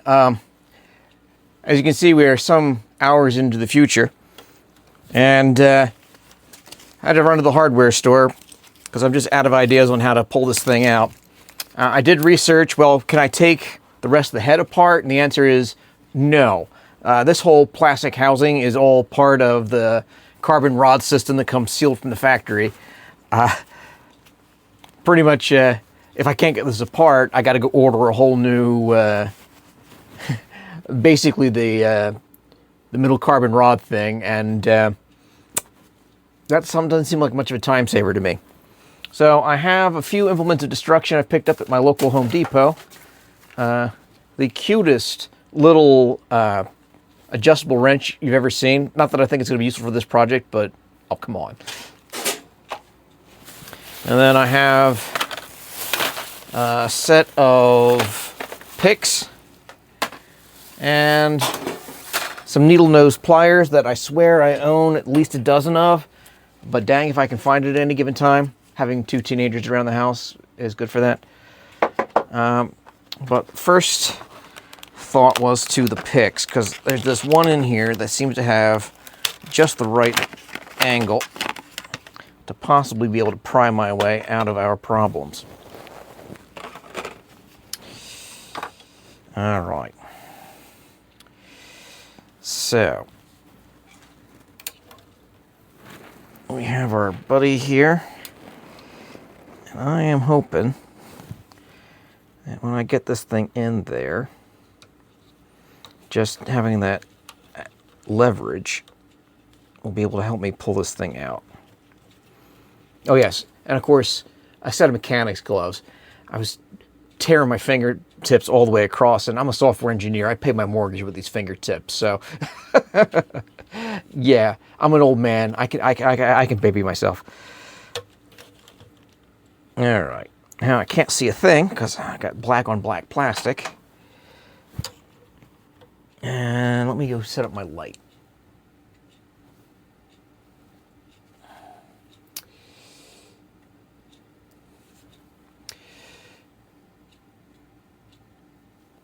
They say comedy is tragedy plus time. So several hours have passed. Much YouTube was watched, and I ran to the hardware store to try to grab me some implements to possibly help in our endeavor. I have picked up a set of precision picks and a fresh set of needle nose pliers, which I swear I replaced the last time I went for a trip to the hardware store, but I digress. All right, the hope is that one of these picks will be just the right shape, just the right size, and or provide me just the right mechanical advantage so that I can finally get this thing out. I've also treated myself to a new set of mechanics gloves because I'm a software engineer. I pay the mortgage with these fingertips, and they were getting awfully awfully beat up on my earlier session here. All right. Now I'm trying to get this thing in here and basically trying to pull with one hand and push with the other to get this dang belt out. And I could just about get it started, but then that chaos ensues. Ow! See? Gloves. Good. All right. So I'm able to pull it. With luck, maybe, if I yank this just enough, I can pull it enough that I can get it with the needle nose pliers. The little plastic end here is just hamburger.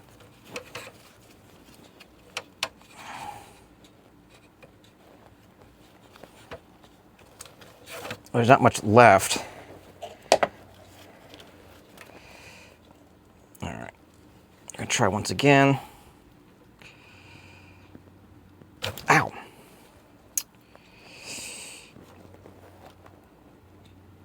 It seems like as soon as I'm making decent progress. All right, so I have it pulled out. Out. Now, let me see if I can get enough of it with the pliers here.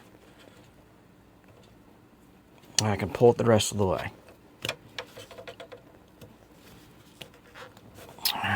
Not enough. All right, I'm going to... All right, this is going to be completely backwards. I'm going to take the pliers. I'm going to grip the belt. I'm going to push with everything I've got. Yeah, I realize I'm pushing rope here, but maybe that will do the trick. Ah.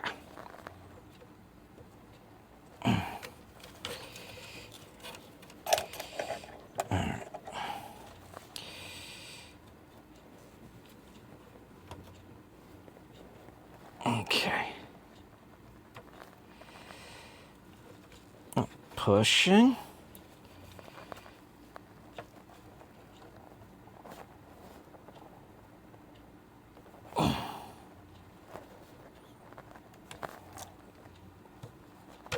Nothing. Okay. Let's try this one.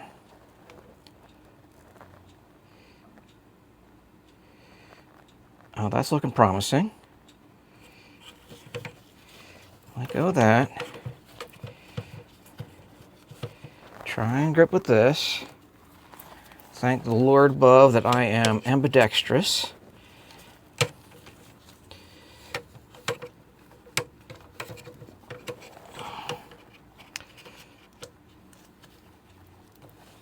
And we're biting. And we're pulling. And we're letting go.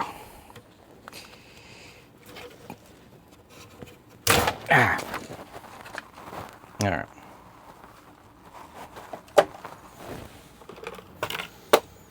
Well, at the rate I'm going, I'll get this thing digested enough that there won't be any felt left to sit here. So I guess watch me flounder and fast forward for a bit, and if I have an insight, I'll let you know.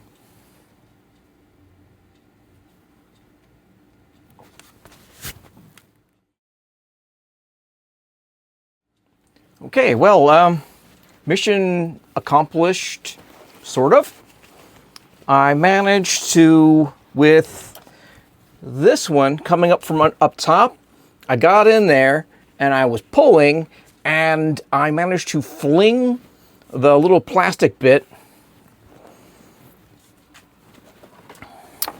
So this little plug off the end, I managed to tear it off and send it flying across the room. And now I have this loose and floppy belt at the end that I can finally get in here and grip with. So, mission freaking accomplished after how many hours of struggle and study. And now I got to go do it on the other side.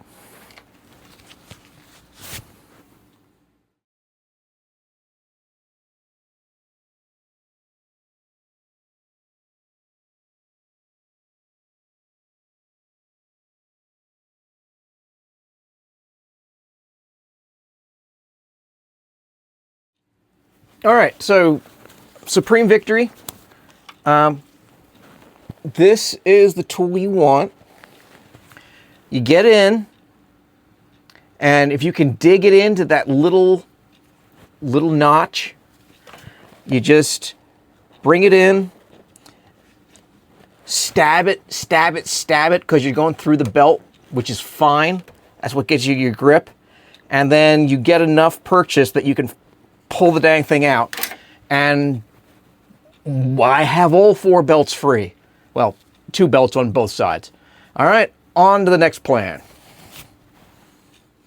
All right, so now that I've gotten all the belts free, I'm going to finish extracting this belt. Yeah, remember, the trick is you're trying to pull the end out, because this is and then once it's out, the teeth easily fit around this clip. So think of it like a slip knot or a monkey trap. The little plastic head on here will never fit around the clip, which is how the belt stays in during normal operations. But it is free to move in this direction because there's nothing on earth that will ever be pulling on this side of the cable in normal operations, or the belt. All right, so here we go. Belt's out. And now we need to thread the new belts. Okay. So, when in doubt, teeth coming in and out of the tool head are facing front. And you remember which front, at least on the X1, because that's where the screen's still attached. Okay, so we have new belt number 1 here. All right, we're going to thread it first. And yeah, there's a top belt and a bottom belt. Both my belts are hanging out over here. The new belt goes in by giving yourself a little loop here. And for the top belt, we're going to go in and slip it around the... You realize you can't see what's going on. Hold on. All right, I hope this does. So to get the belt in, we're going to give ourselves a little bit of a loop. And we're going to slip this loop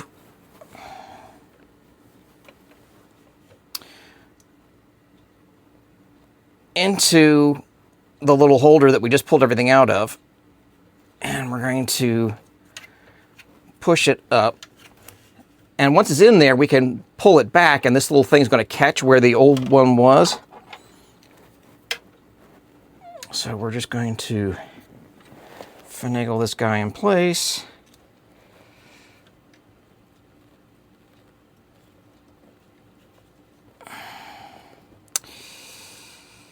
In theory.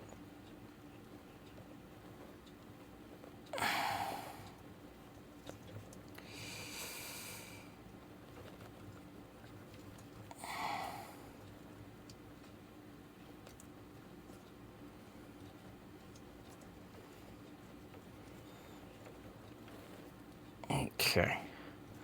1,001 uses for these little picks. Come on, up there. Keep thinking it's set, and it's not. Now you don't want to be too rough with it. This is a new belt. You want this thing to last another 5,000 hours. There we go. So it's all sitting in here. I just pull this up, and then I tug on this side, and the little plastic thing falls into the seat. And when I give this thing another good tug, that belt's never going to come out again until some poor schmuck has to recreate what we did right here. And here is the little catch that I was using to grab the end and pull it back out. Okay? Okay. Still struggling with this thing.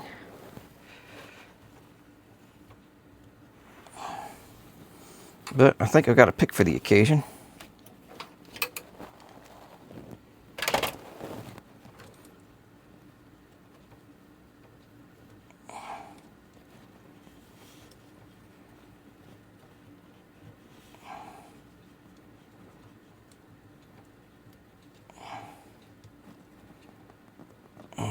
Trying to push this into position so that this belt stays put.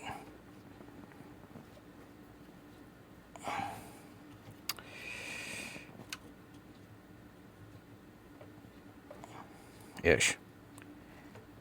All right. Well, before we get to this, we should probably thread the belt all the way around that all the way it needs to go. Yeah. But I just wanted to show you what I was up against when I was pulling the belt out. All right, let's thread the top belt first. I have most of the belt still sitting in the track. So let's get this guy pulled out. Okay, so this part pops into here. Oh, something doesn't seem to make sense. All right. There we go. Push it through.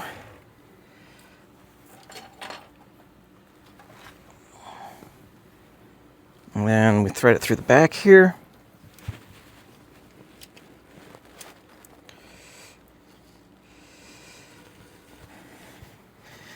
Pass all the way around.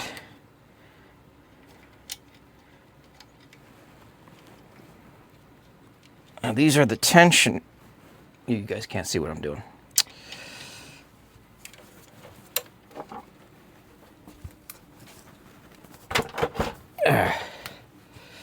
So I've gotten it around here. We're going into where the tensioner will pick it up at some point. And we just keep on going. Just make sure that I don't need to do anything crazy with the tensioner doohickey. Actually, I didn't remove it. I just loosened it.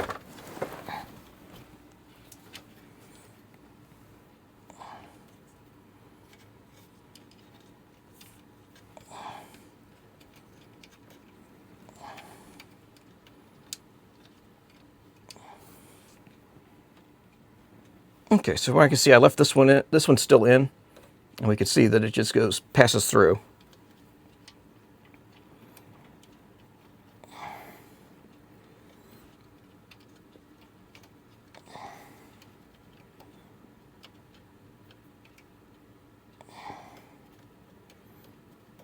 And as weird as it seems, none of the teeth engage with the pulleys, because the teeth are... don't worry that the teeth aren't engaging with any of the pulleys. That's exactly what the design is. You want the flat part on the pulleys. And I just need to thread this through.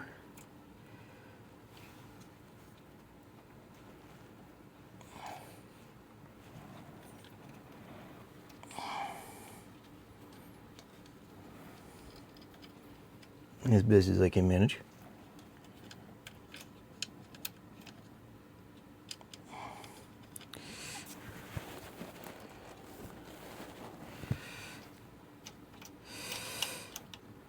Okay, I've reached an impasse.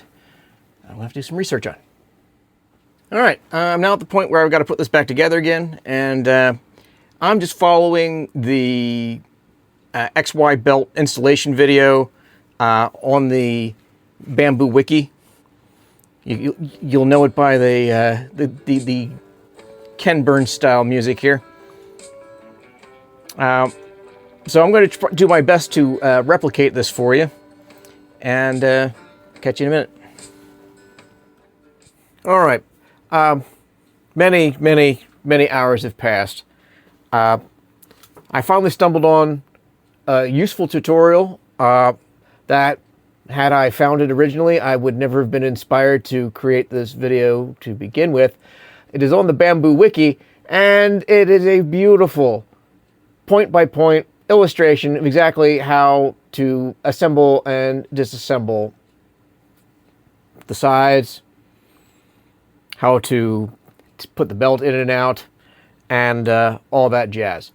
So I am going to put a link to this video in my description, and just treat you all to a fast forward of me following these instructions,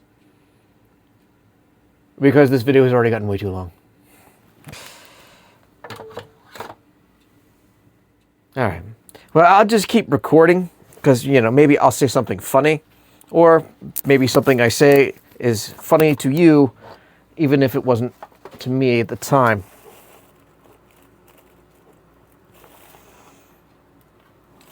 All right.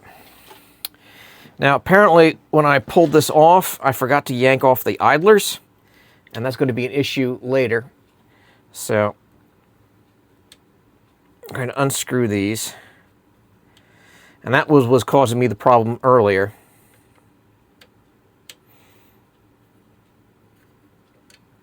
All right, so these idlers are going to pop out. These are yet another type, but they're going to come in and come right out, so I'm not too worried about keeping track of them.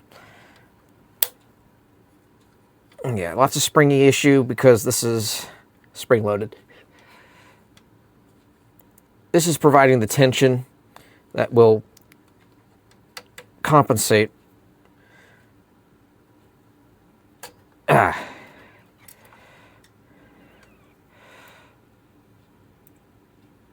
Later in life, when this thing,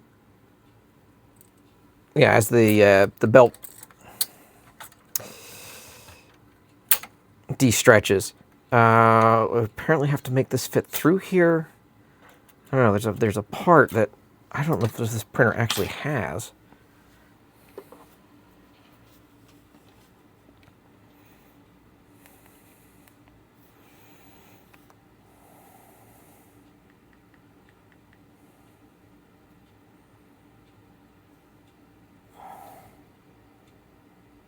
All right. So they get to this point where these idlers that were supposed to be hanging off of this thing.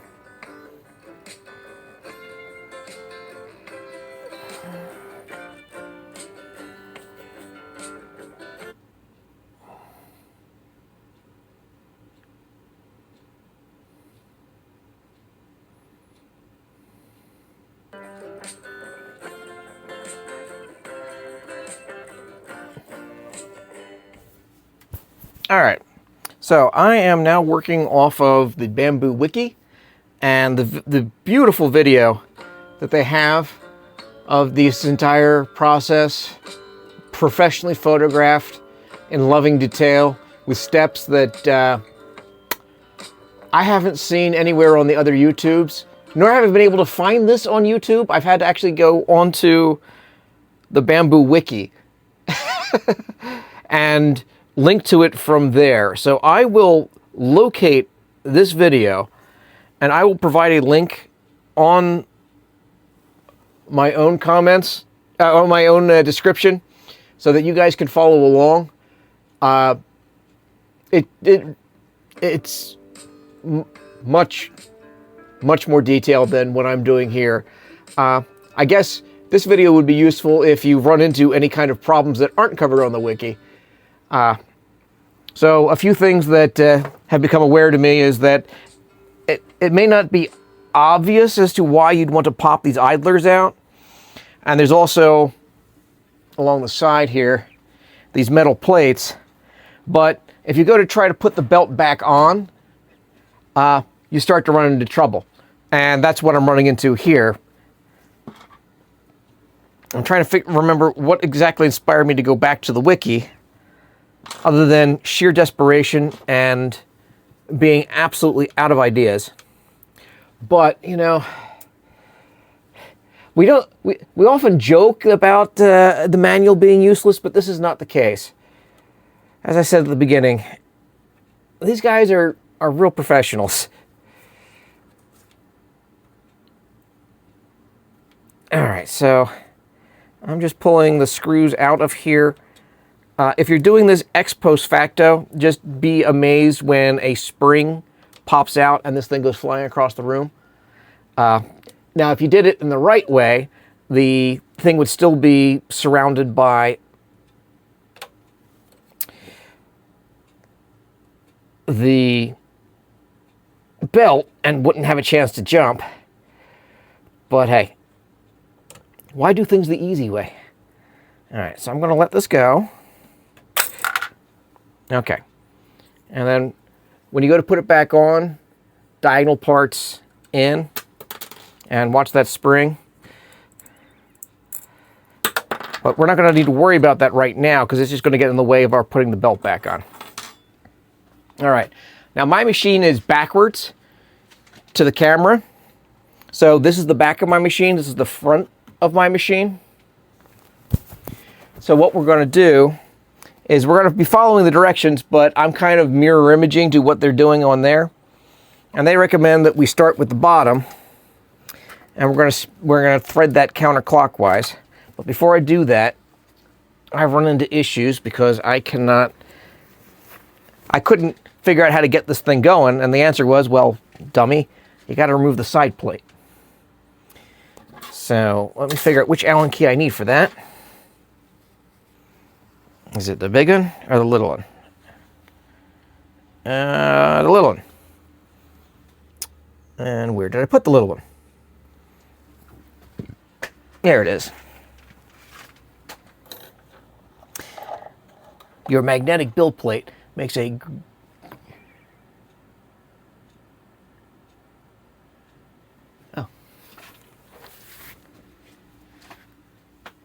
All right, so I'm going to record this for posterity and humor purposes. We're picking right up where the Bambu video recommends. We're going to start with the lower belt that we're going to install clockwise.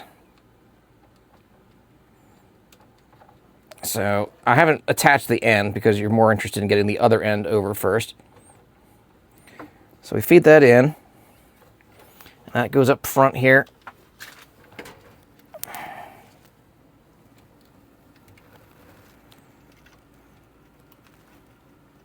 And I found it useful to just pull this out a little bit and then feed it back in. They even give you this beautiful hole that's probably designed for that purpose. And then this guy just slips in parallel with itself.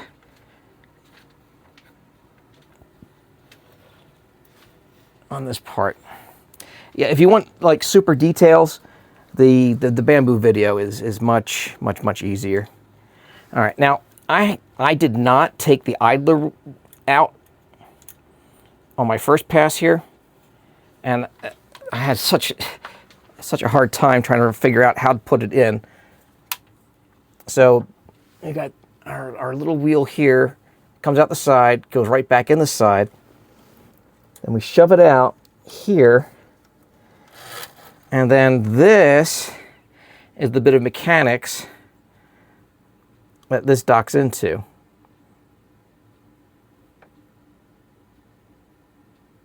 And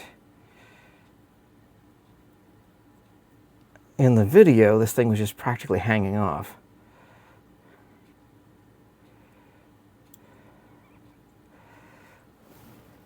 Let's see, this thing's coming out of the side of the housing. It usually sits like this.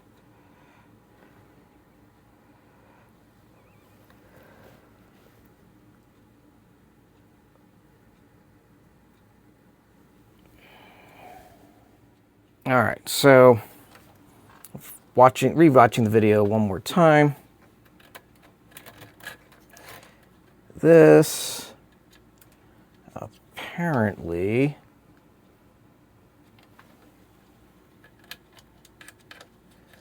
feeds into here somehow.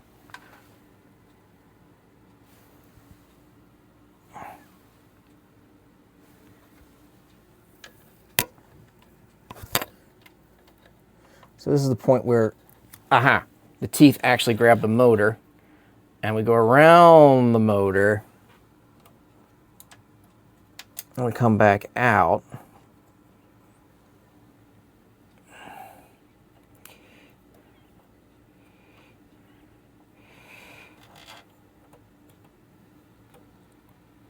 Okay. And now that's why this is so important. This feeds in to here and then comes around. Maybe.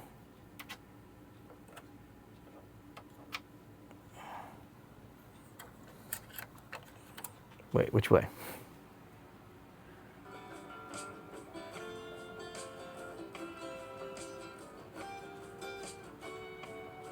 All right, that comes out.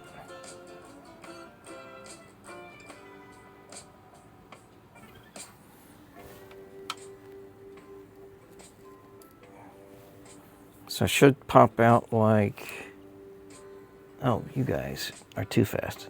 All right. So it comes out of the machine, goes in here.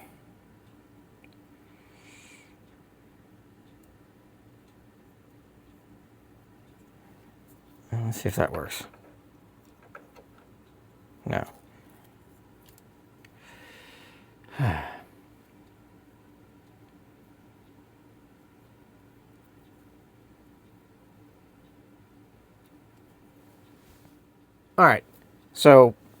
All right, so this sprongy bit is what catches the spring that powers the tensioner.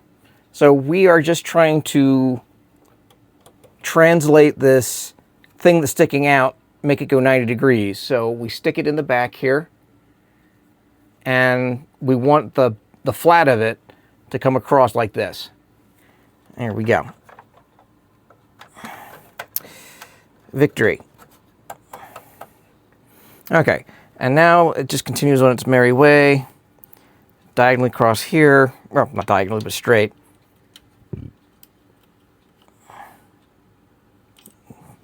Somehow that doesn't seem right. Into there.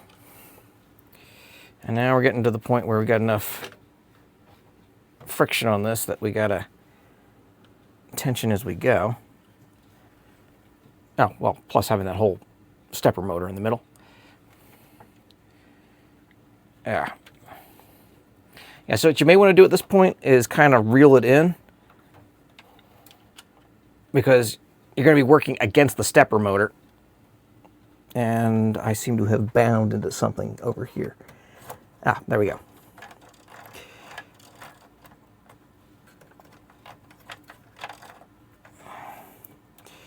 There.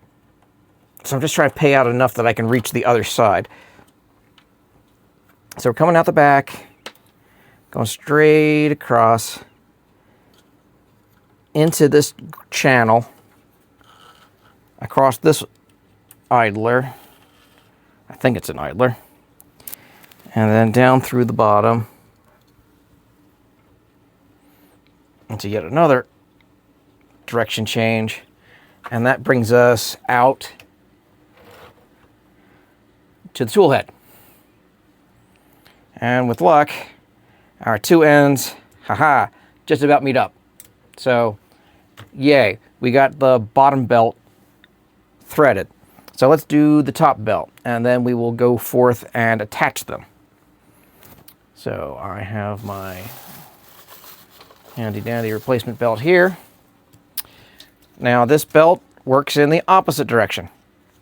Now, on my initial teardown, I forgot to take this idler out,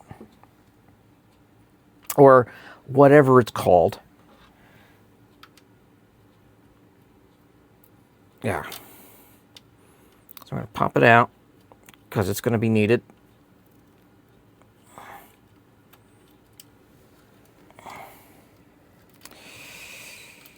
Out. And out.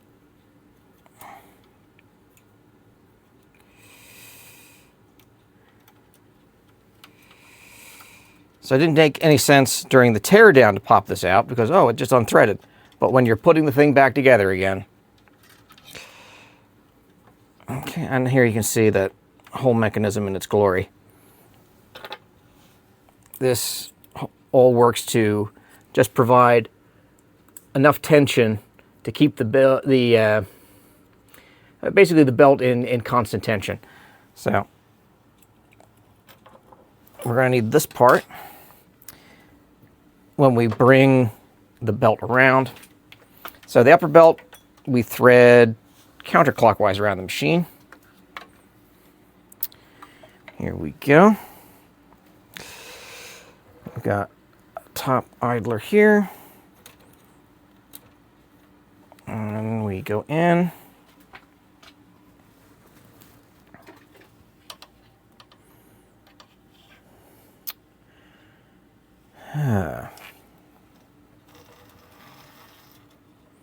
It seems too simple. Aha. So, pop this way. And we go on in.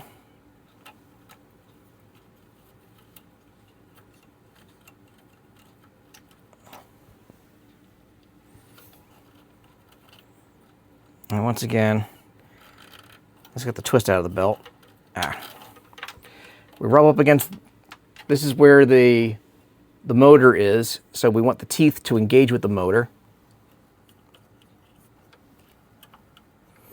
And this guy just shoots straight out the back of the machine, but we don't want it to go straight back out of the machine. We want it to turn. And that's where this doohickey comes in.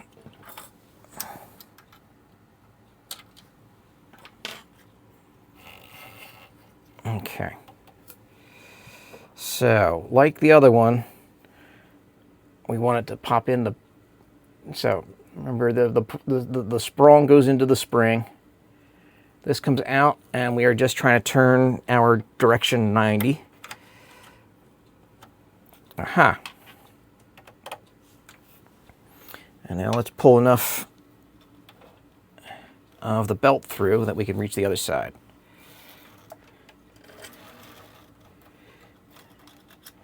Okay. Like I said, once you get it around the motor, trying to pull this belt gets to be a bit of a pain in the neck. So I've just been feeding extra through.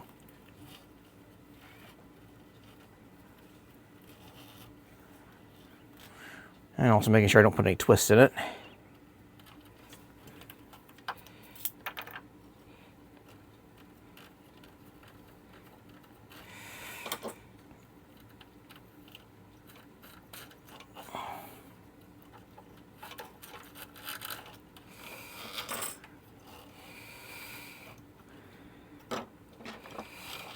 All right.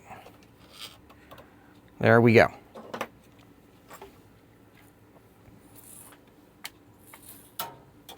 So we thread this through. This guy plops in here, and we'll put that whole thing together in a minute. We kind of do the opposite that we did with the other belt. It's got a cute little track here.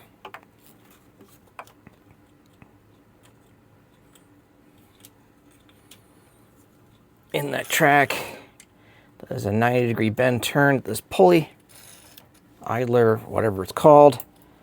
We pop into the edge here. We turn 90 degrees. We're back out of the tool head. Hooray. Only we seem to have a lot more belt than we need. Why is that? What did I forget to... Oh! Bother. All right.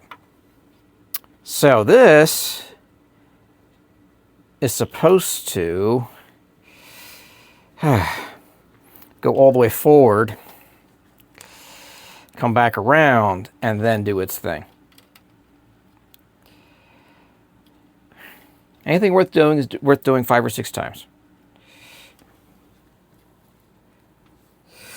All right, and we find out exactly why they tell us to wire this thing counterclockwise, because trying to make that loop is a bit of a pain in the neck. So we'll start over. It's not a biggie.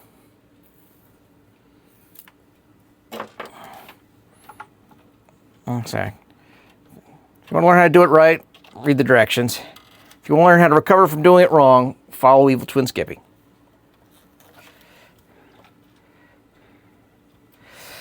All right. Let's get this out from around the motor.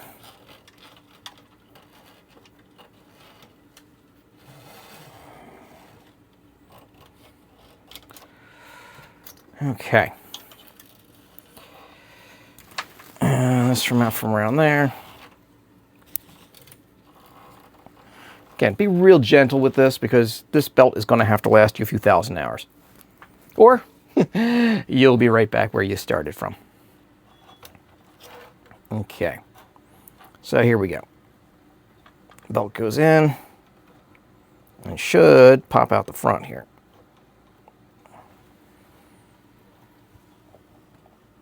But because it don't, we're going to give it a little bit of an assist.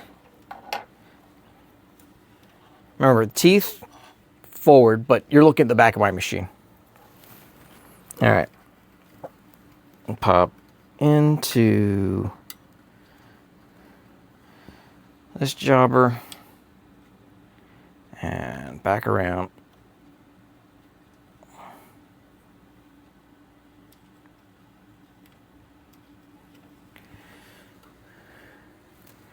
And that doesn't seem right. We did that backwards. All right. Into this jobber and back around.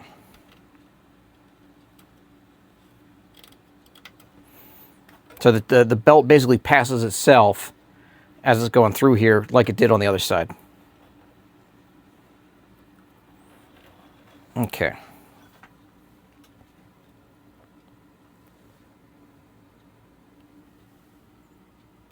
What the hell is this?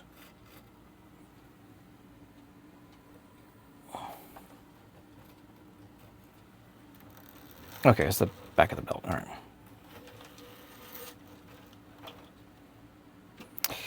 There we go. What?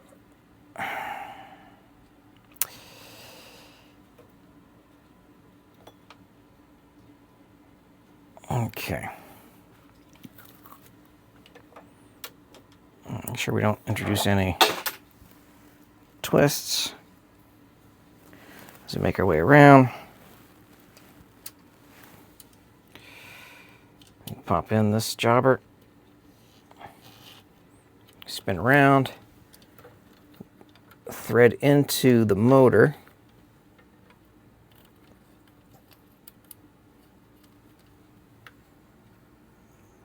Wait, I thought we were going to thread into the motor.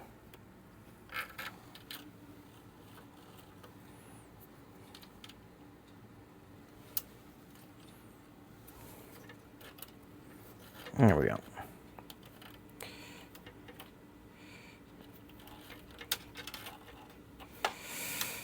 All right, let's get ourselves situated here.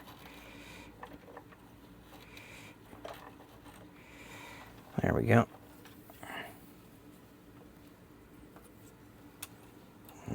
Through the motor.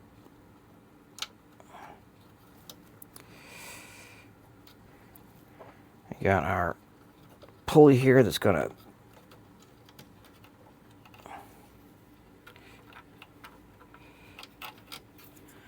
turn us. And we want it to come in the back. Go around like that.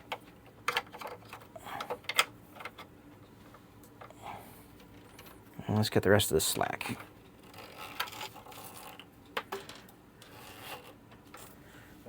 I'm just going to make sure that our teeth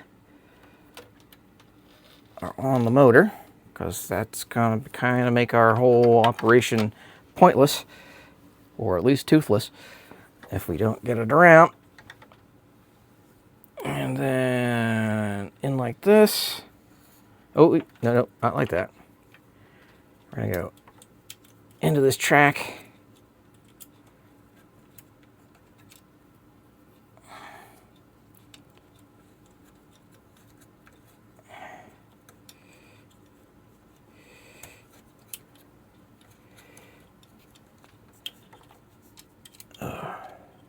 Let this be a lesson to all of you. It may seem like, oh my God, it's a 20-minute video. But not following it can lead to hours or days of what the hell am I doing? Or when is that replacement part going to get here?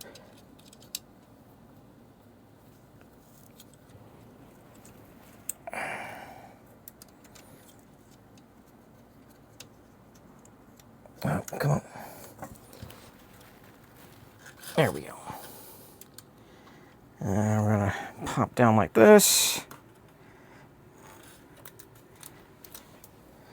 There should be a nice little 90-degree bend here.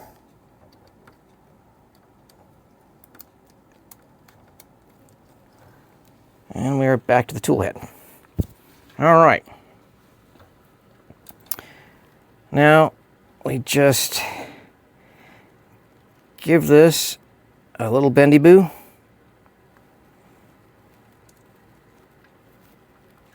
And slip it up into the clip here.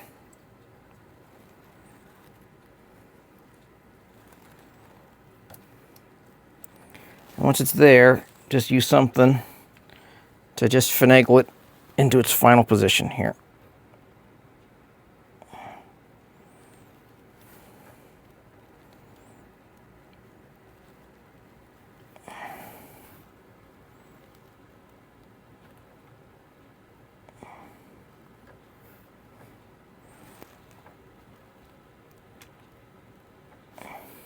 All right. I think we're good enough to fast forward through this because you can't see what I'm doing anyway.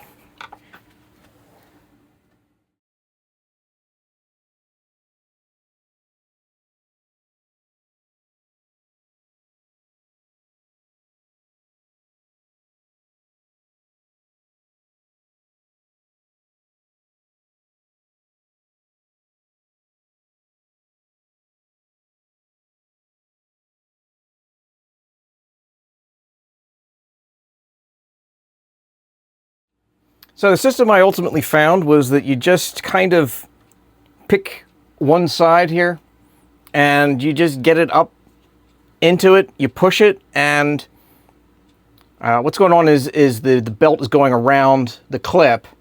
Just get it up one side of the clip and you can just finagle the other side. Trying to push both at once was a bit of a challenge. Now, the challenge I'm running into here is when I go to try to give myself enough cable, the printer moves. So,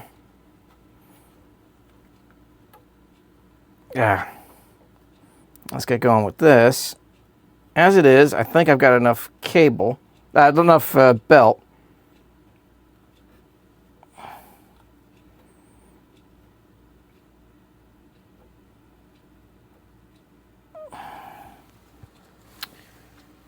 And on this side, I've got a light to help me.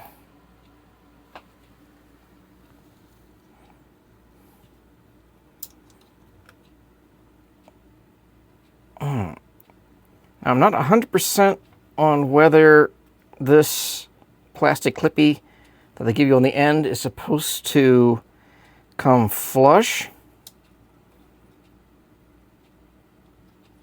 or if I'm supposed to pull it in and then hope it eventually takes up the slack.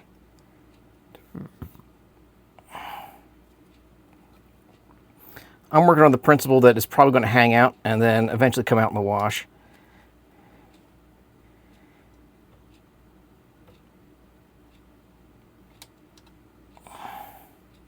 Most of the other videos on the subject kind of fade to black when it gets into the, and how do you get these things in here?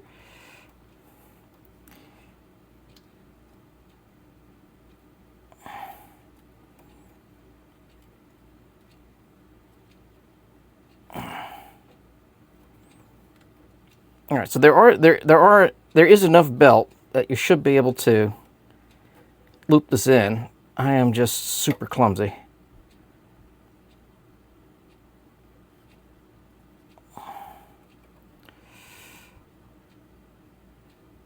I mean, I work with my hands for a living, but it's usually typing.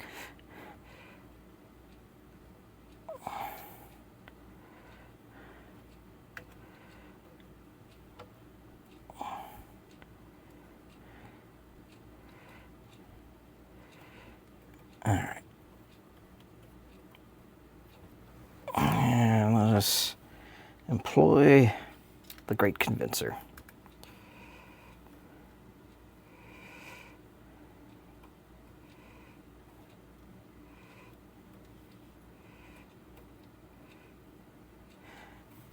I guess we could make our life easier by starting with the bottom.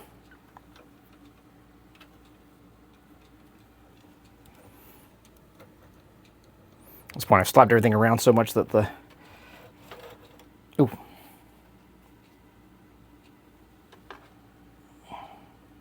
Oh, put a twist in it. That's no good.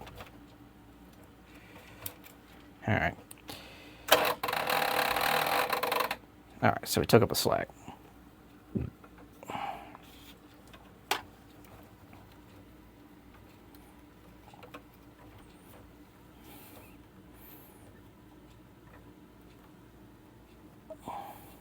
Give me my slack. Someone meme that.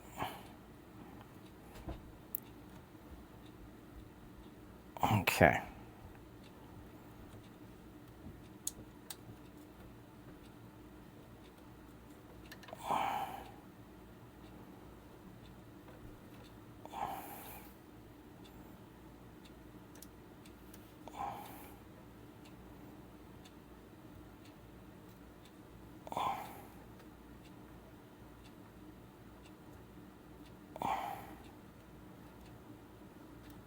Okay, so I've got it started.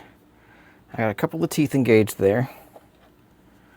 And I'm just going to use my little condenser here to push one side or the other down.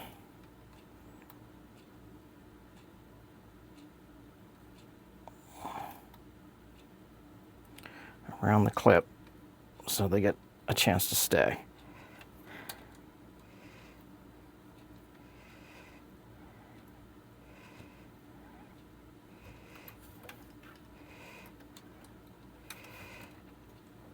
Alright.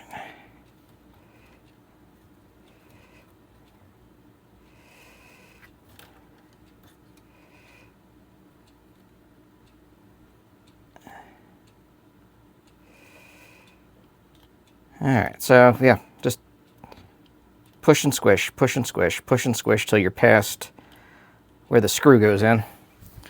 And then the screw just keeps it from getting any vertical inclinations.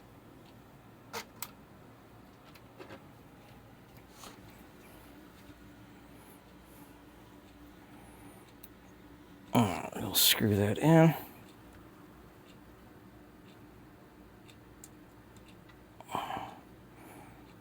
There's a whole video on how to do the belt tensioning after this. And I suspect a lot of these details of what's going to happen to this we dealt with in that on the Bambu Wiki. For now, we're just trying to get this thing back together again. This video on the Bambu Wiki just concludes with, and when you get all back together, just hit the calibrate button. So we'll see. All right, so I got the lower one in, and let's get the upper one in. Theoretically, it should be the same, just reversed. I'm just pushing it up instead of down. And I still am finding myself needing my little condenser here to get it to go up into the clip.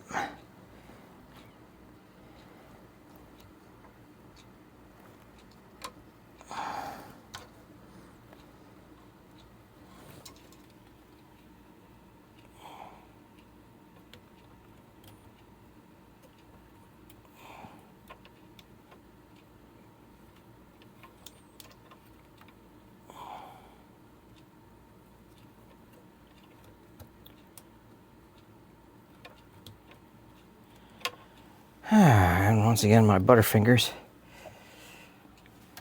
are keeping me from greatness.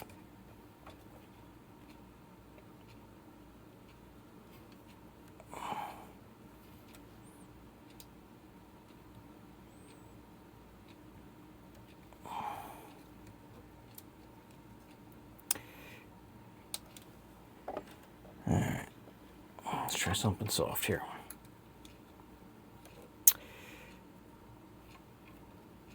Basically trying to push the belt all the way in. Now you watch me put 3 of the other belts on. You think, by God, Sean, you had to have figured this out by now. But this one, I am just like a tooth or two short of using all the techniques I used on the other ones. All right, up we go.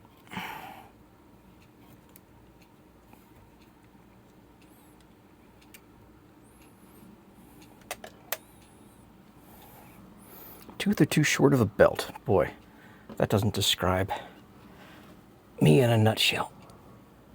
All right, I have, here we go. No, that's my 60-degree precision poker. I have that 90-degree that it's starting to go the way of my 10mm socket.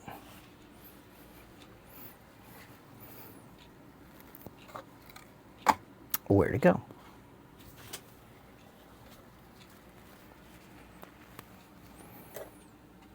All right, well, we will make do with the not quite 90-degree socket, or poker thingy. I want you all to get in there and get comfy. All right, so I'm using this to push this in. Out. And try not to break any of the cables here. push this in so that I can push it up.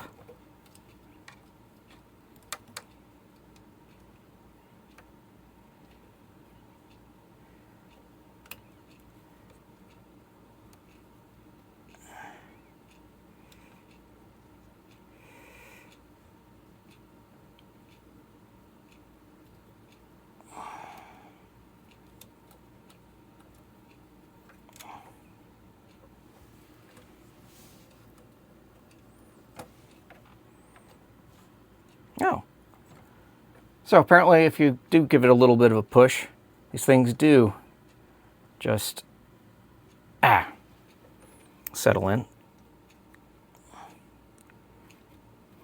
Okay, up we go. In you go.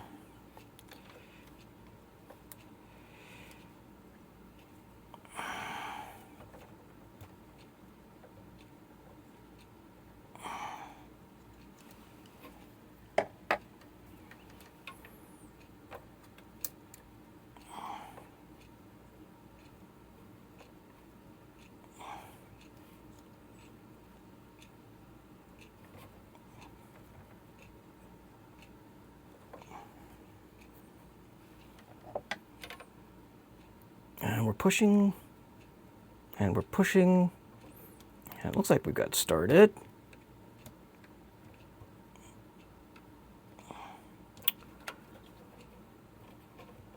Come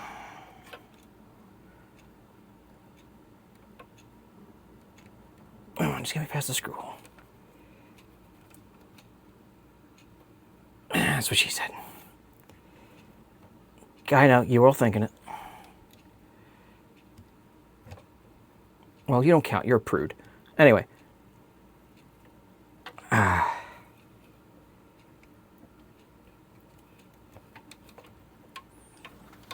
Okay. I've got this started, I just don't have it pushed all the way up because this side is being real stubborn about going up. Try giving it a push and a prod. Or a push and a prod. Maybe a prod and a push.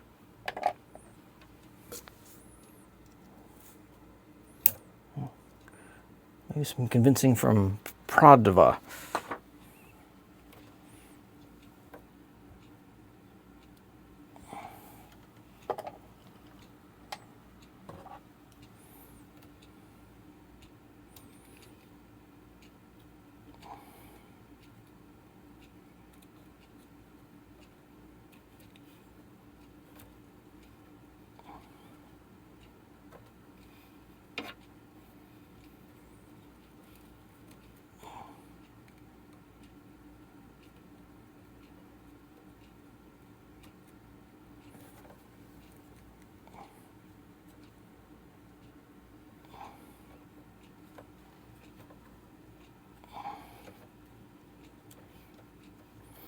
Okay, come on.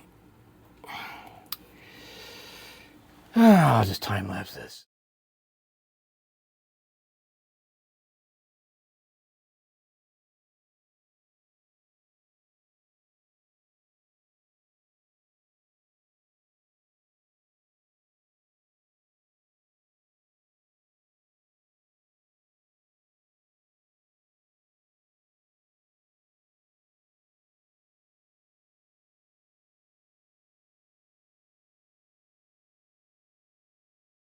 All right, I got the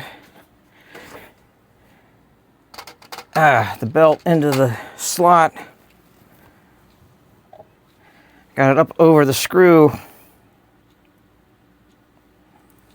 Let's put the screw in and start putting our Bambu X1 back together again.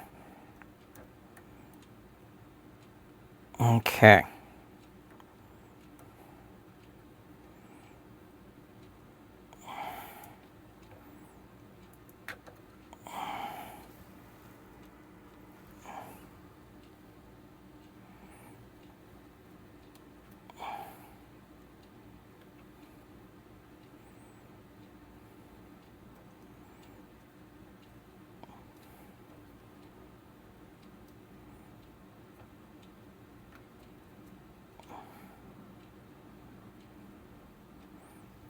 All right. So we got all our belts in. We'll put our idler bits back together here. So this goes in here. It's a little springiness.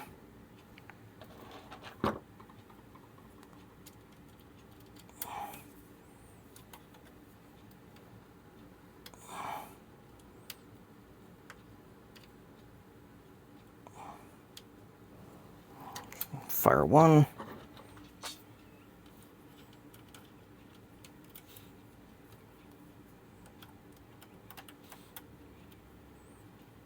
Fire two.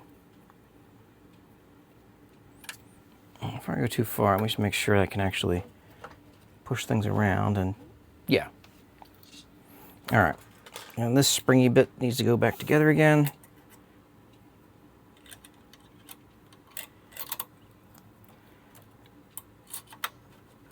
All right.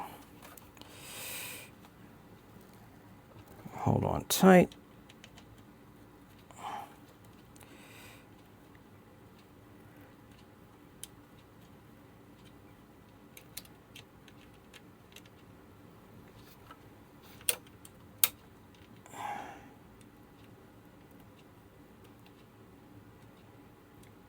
And just make sure I'm actually lining up with anything. Not that I can actually focus on this.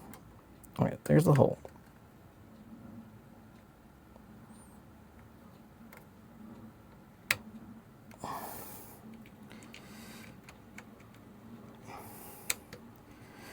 There we go. I'm going to do this stuff by touch because you get to 50, your eyes do not focus on anything within like an arm's length.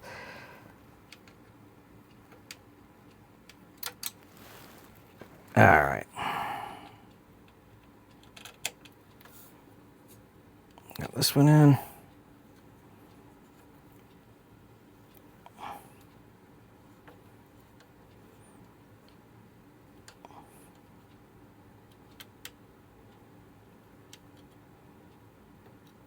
Okay. Get these all just a little finger tight. All right. On to the other side.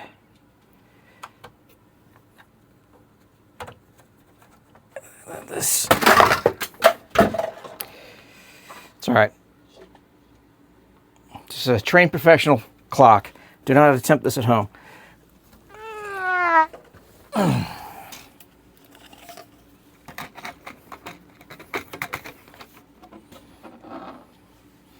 There we go.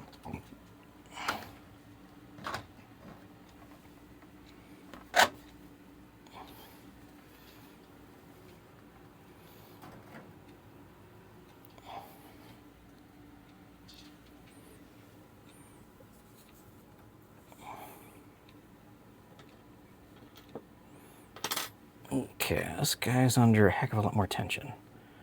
Why is that?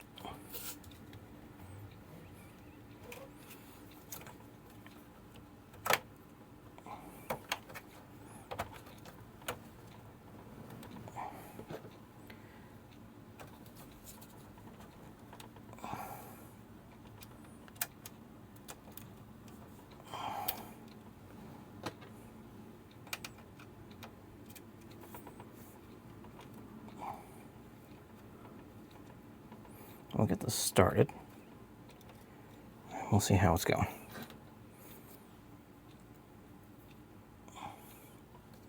Wait, am I even...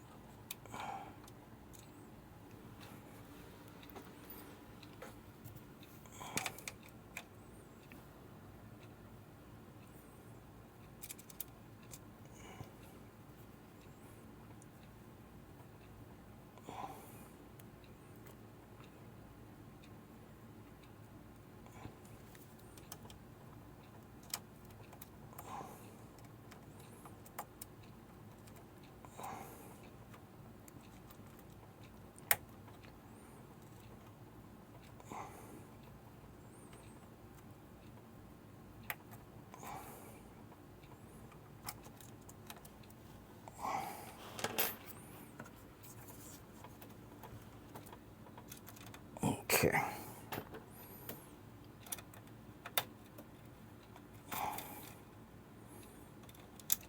Yes, 3D printer repair. Being ambidextrous isn't enough. Ah, you need 3 hands.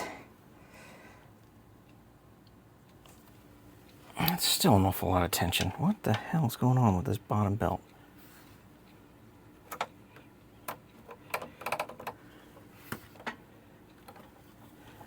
I got a lot of slack here.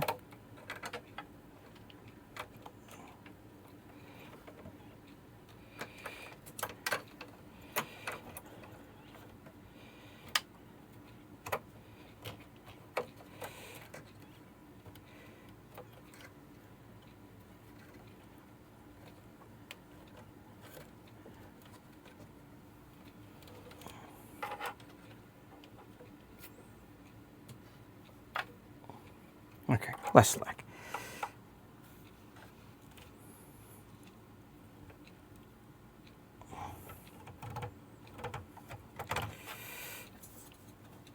All right, that's a little easier.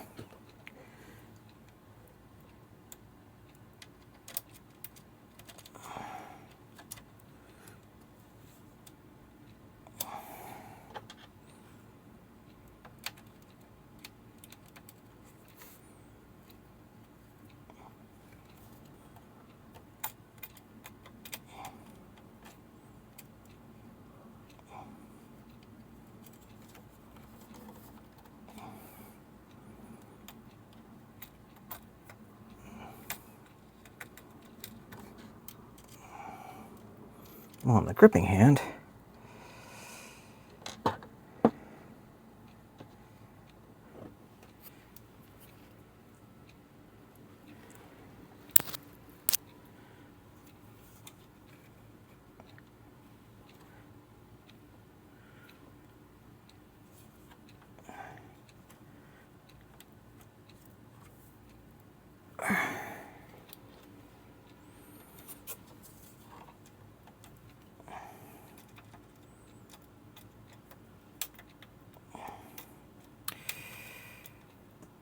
to the one person still watching and screaming out at his TV, oh, so it happened to him too. You're welcome. This guy just is refusing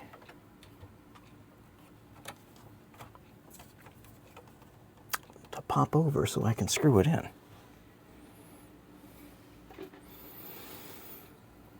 I'm gonna flip. No, actually, then I gotta deal with the fan. All right.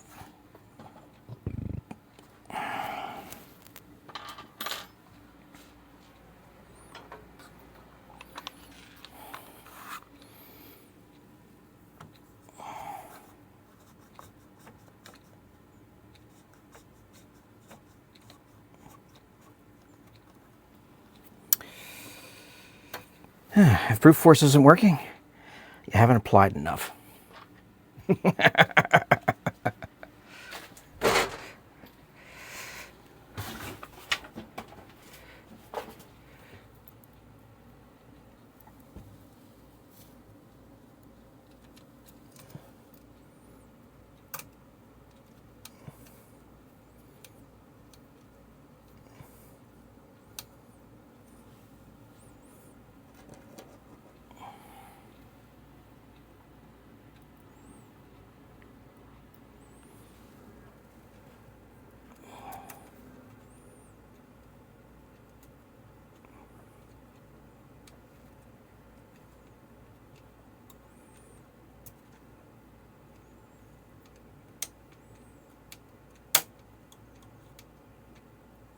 Okay. And nothing went ploying, so I guess we're doing okay.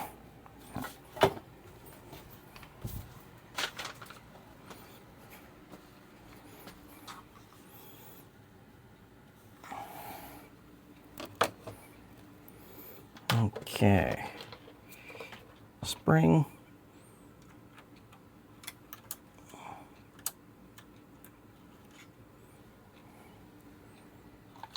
Plastic thing.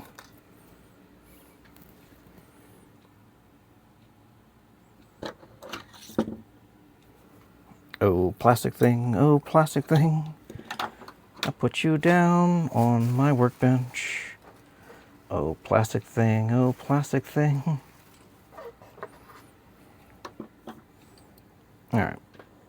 I see one of the screws. Ah, there it is.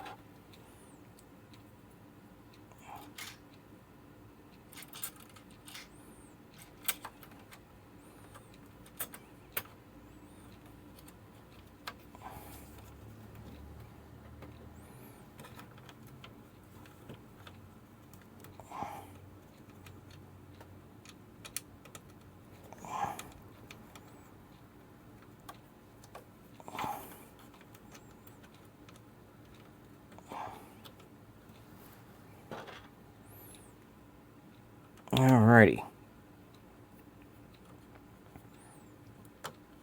Go with our one plastic thing, or one screw.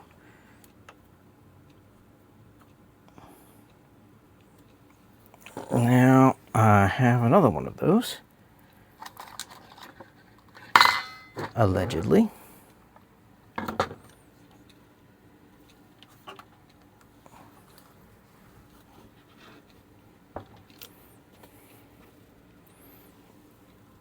When in doubt, check under the machine.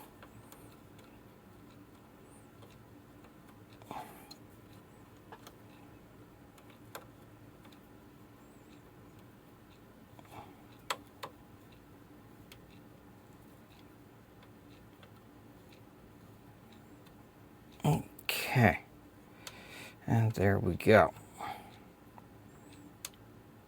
All right, so the belts are in. I can move everything around okay. It's a lot tighter.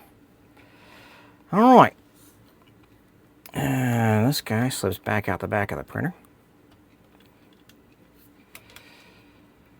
This guy will go back on top. And this is about where we call the Eagles and fly back to the Shire. But that's not this kind of video.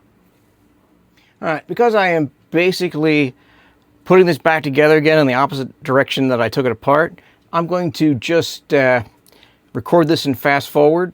And if something comes up, I'll pause and explain.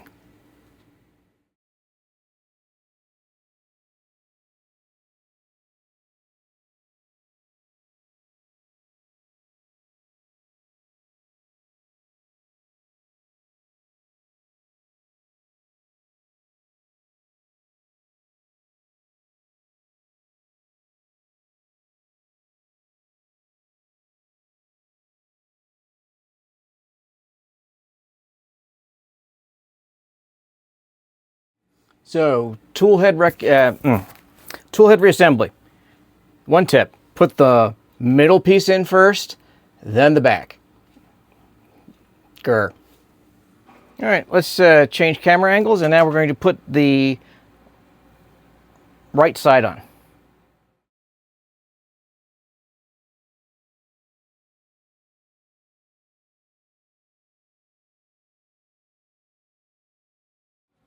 All right, essentially all I'm doing is just going through, and because I had marked with tape everywhere there was a screw, and which screw it was, it's just going back through my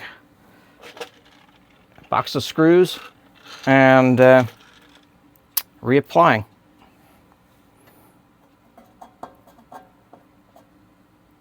The nice thing is each of these tapes is kind of like one of those, remove before flight tags. If I see one, I know, oh, there's something for me to do. All right. Well, we know there's a 2 there.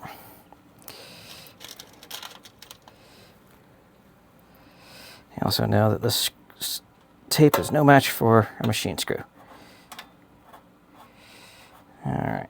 I did have to float this thing a little bit to get the holes to line up, but compared to appliance or automotive repair, this is easy. I guess this kind of bridges the difference between an appliance and an automotive repair. All right, so we got our 4 screws on the back. all sorts of tape on the inside here to remind me of where the screws go in here. So this was my reminder that there was nothing there.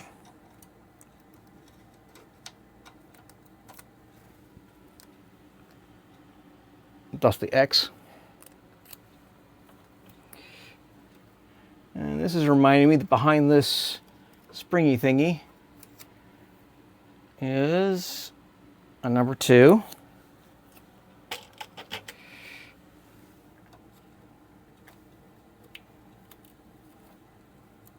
I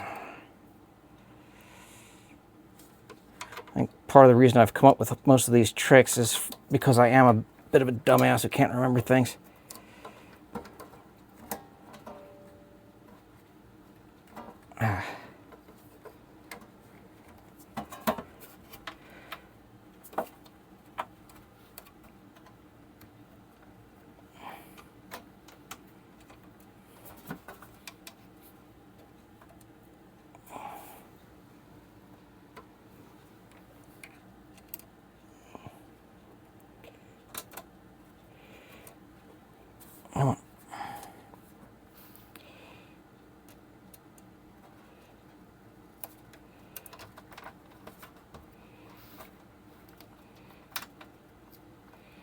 There we go.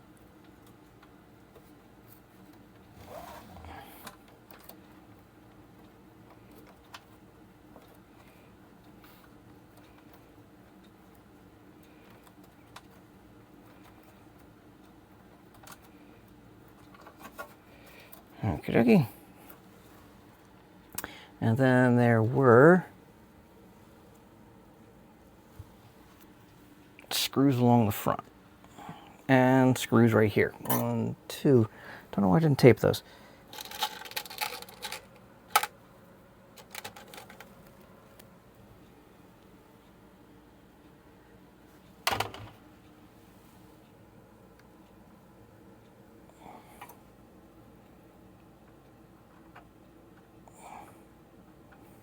Maybe I did and they fell off. Who knows?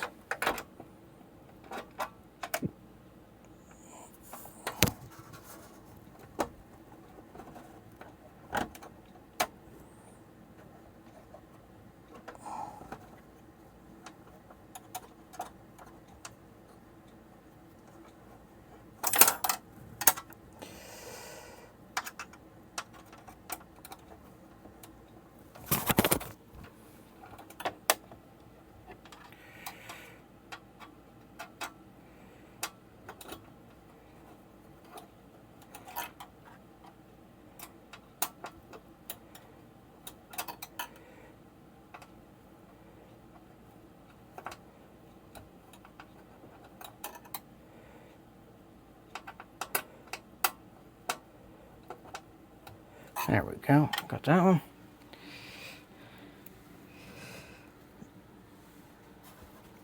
And over here.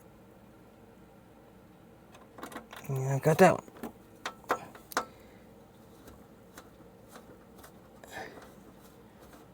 All right, if I remember,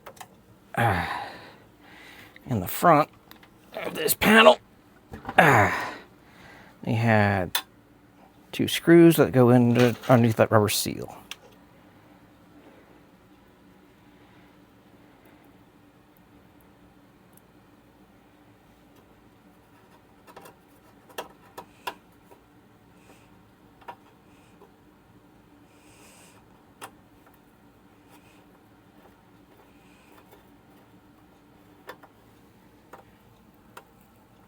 I don't remember exactly what angle they were at.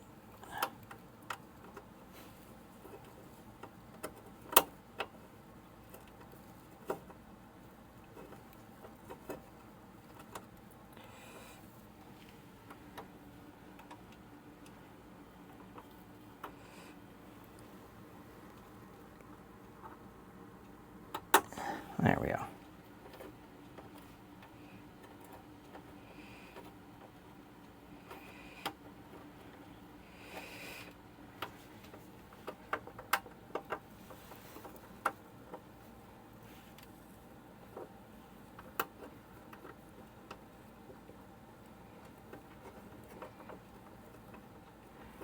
bolting into something.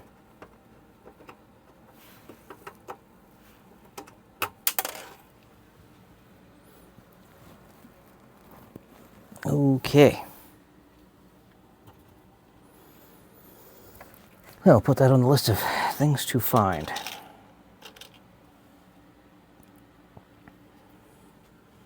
Let's see if I have better luck on this one.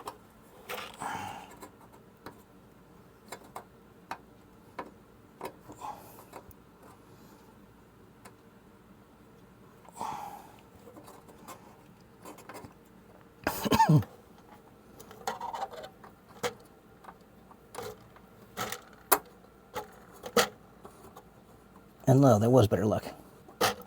Sort of.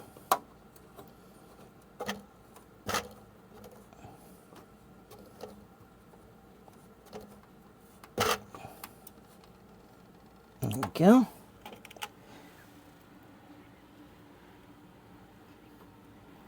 Alright, I'll try this one again. At the same angle, I got the bottom one to work at.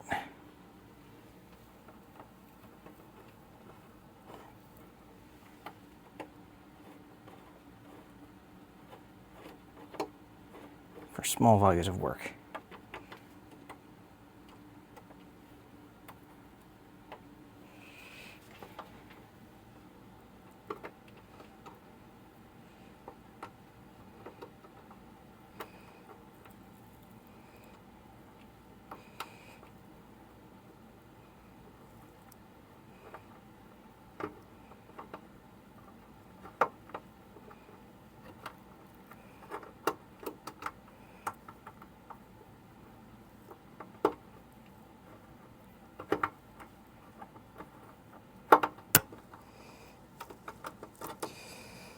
This one does not want to go in.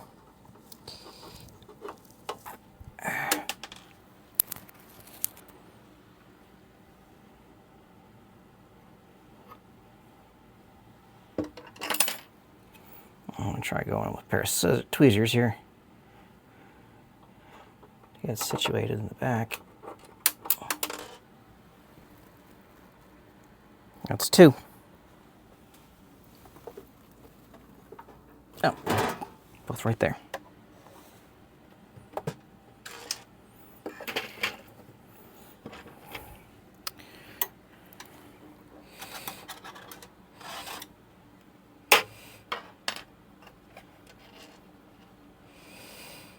Never underestimate the power of little screws to jump really far.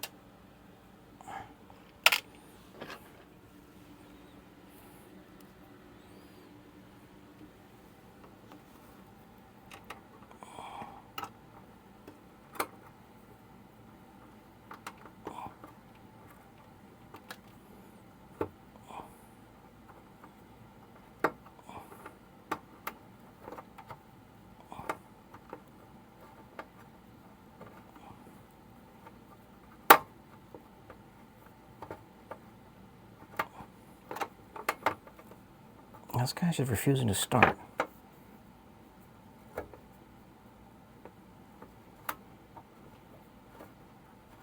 There we go. Finally got it. No idea what I was doing differently that time, but there we go. Okay, 1, 2. And now we can start on the right side, that side. Okay.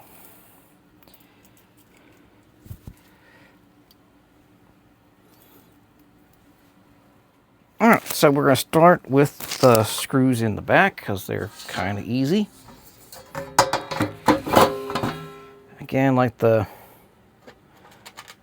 right side.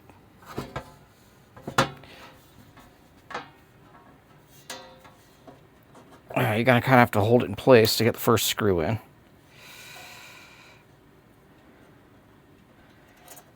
But once you get started, it's all downhill.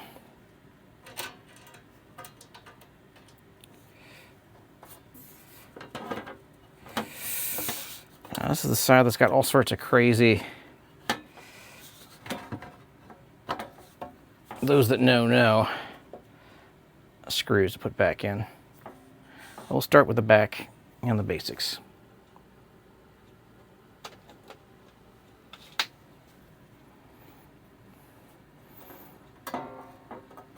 So it's all the metal screws in the back. So it's all type 2.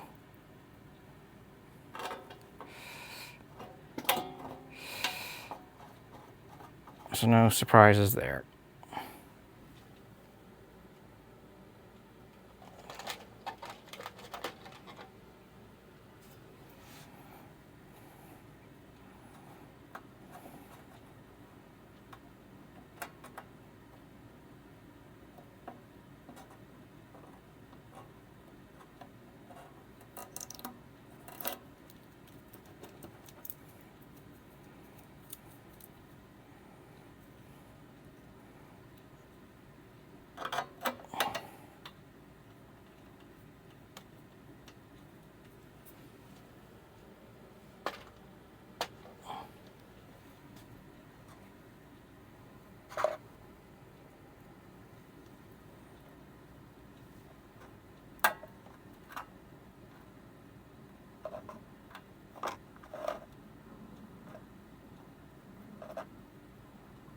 Okay.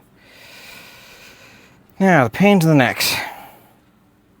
I can see from my tape that I've got one that goes out here in the middle of this circuit board. That's a number 1.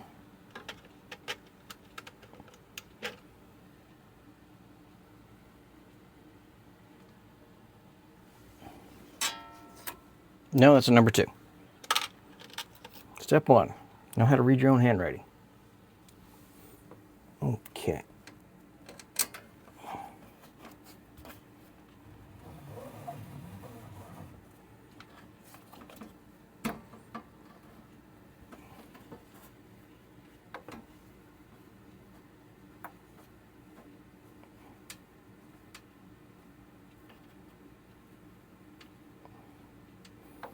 Okay, then we've got number 6.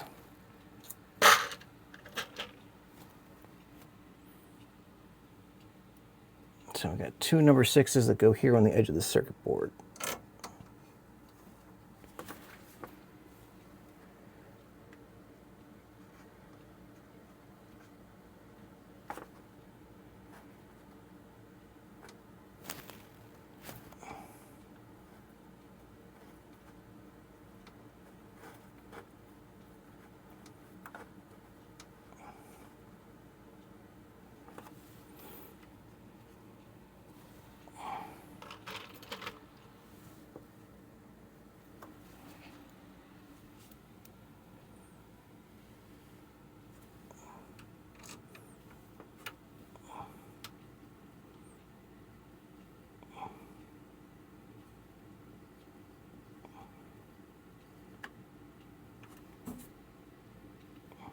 Okay.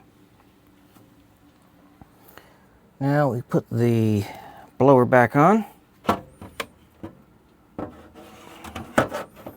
those seem distinct enough that I would remember what they were.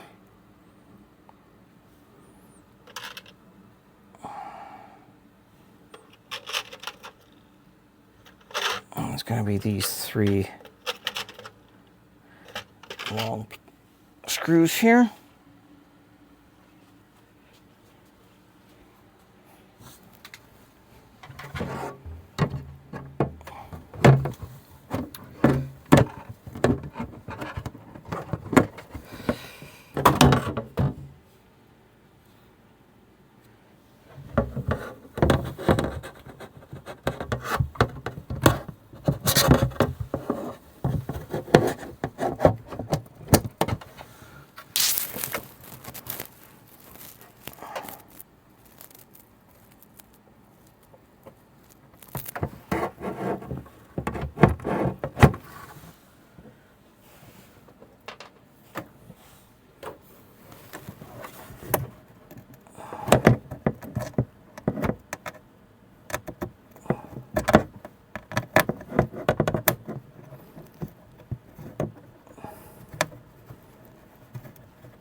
Okay.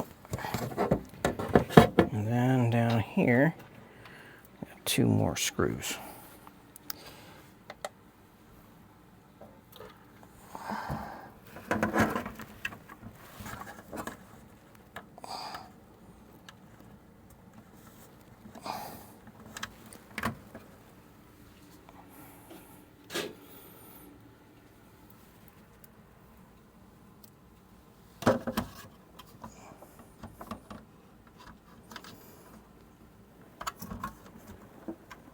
Oh, put the one on the side one first, Sean.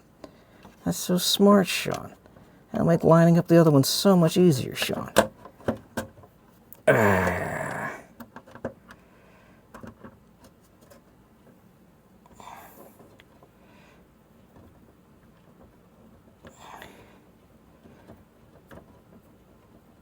All right.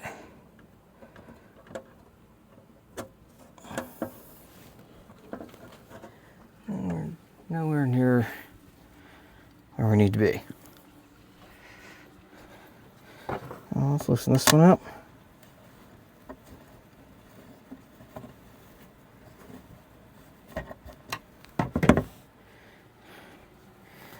Figure out how to get this one aligned.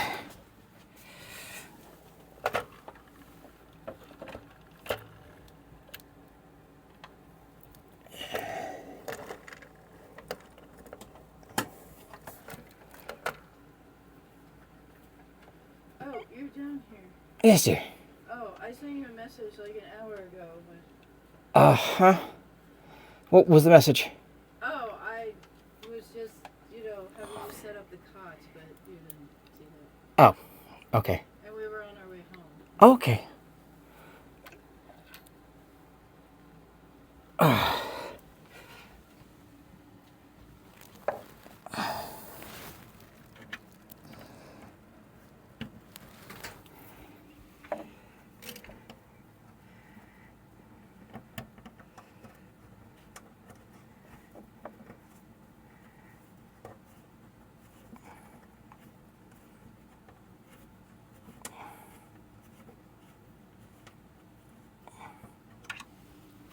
All right, so now I got to put these screws in and those screws in. Almost there.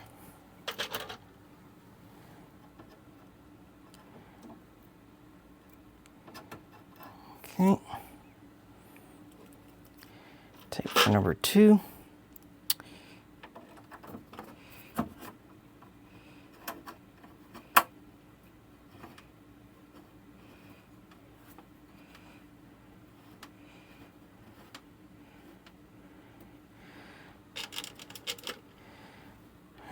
Number 2.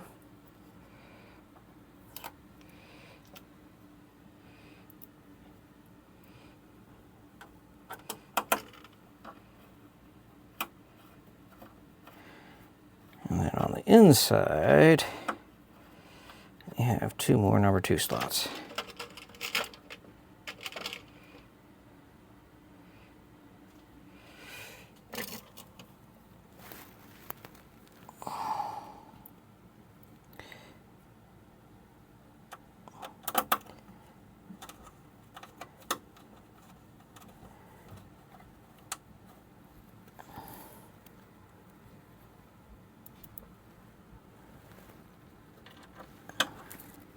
There we go.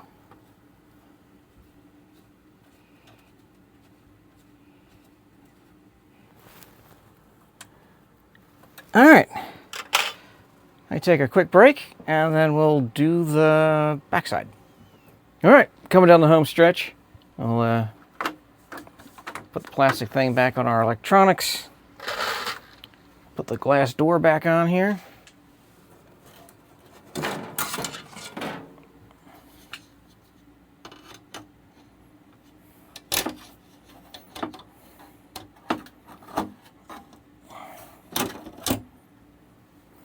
Got all of our little rubber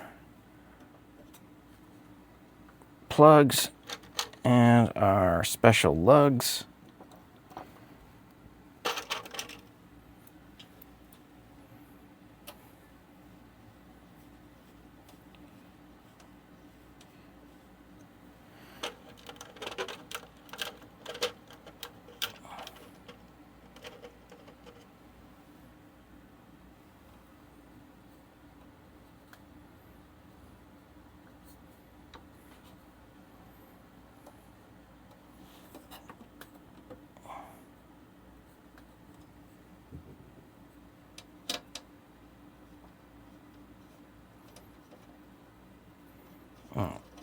the screw out, put all the rubber gaskets in here, and then start driving in the screws.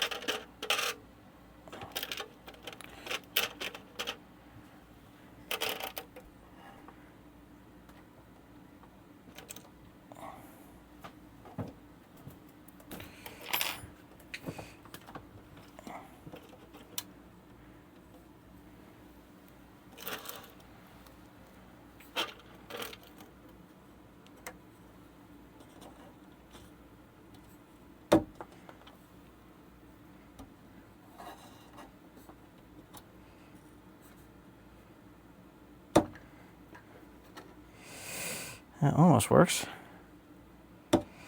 There we go.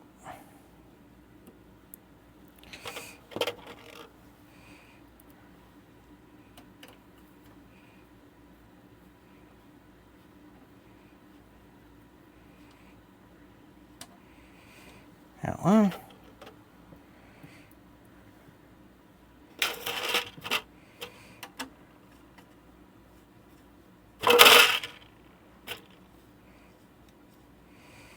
Two.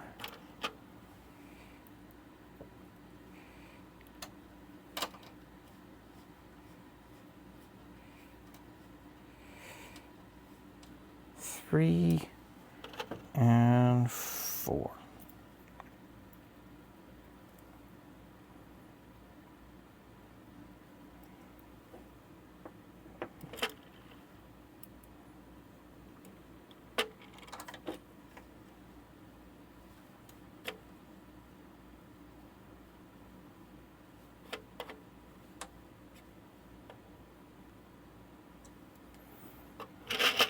Okay, now I'm going to spin around and do the back face.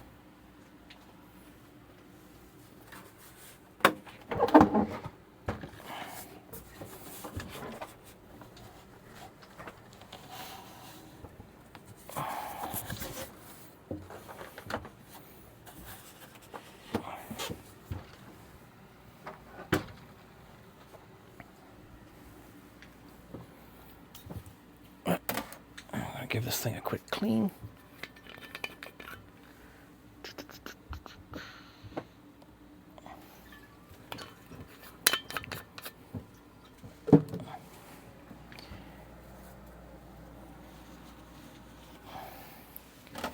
Just to pick up some of this latent, loving, collected dust and grime and grease.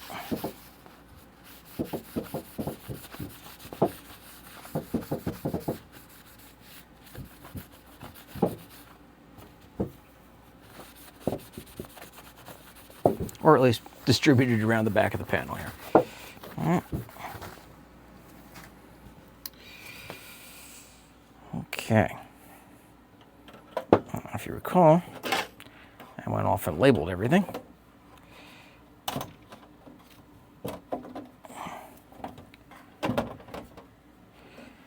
So now,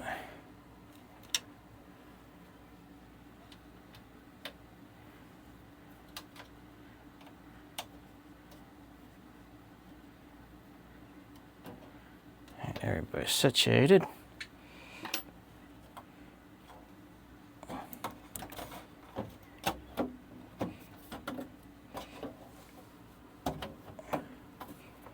There we go.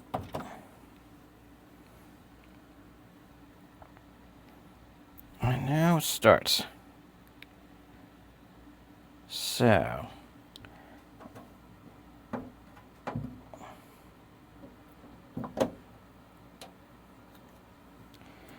number 2, metal screw.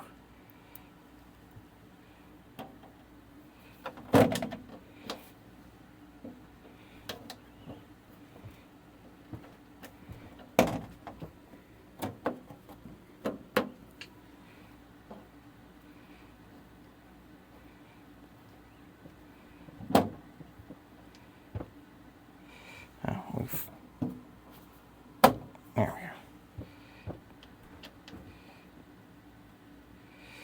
we go. Okay.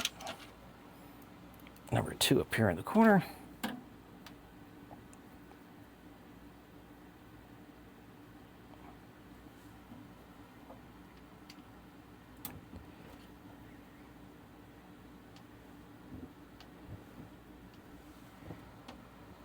number 1 down here.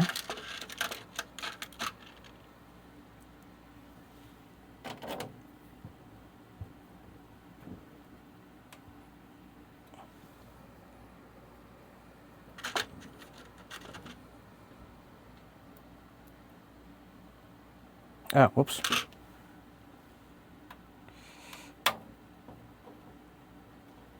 That's the number 3. This is the number 1.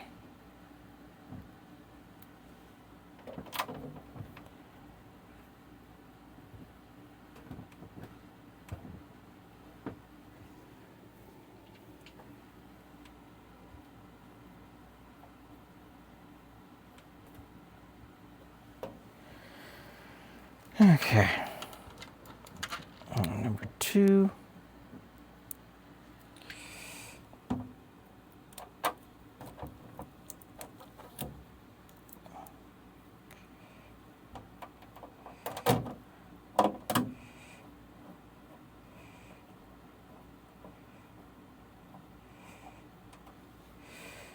Down here, number 2.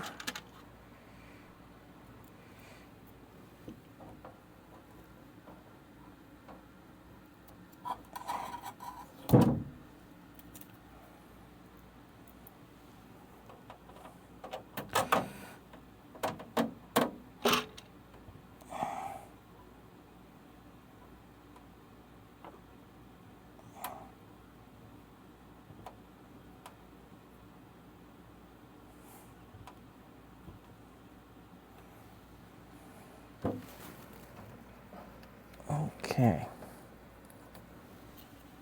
This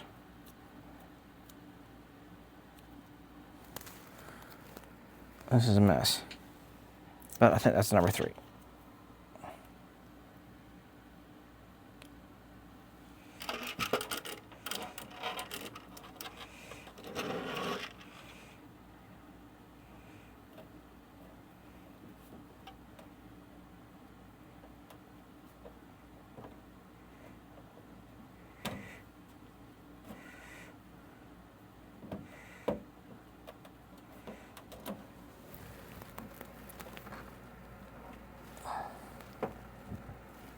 We'll get back to that one.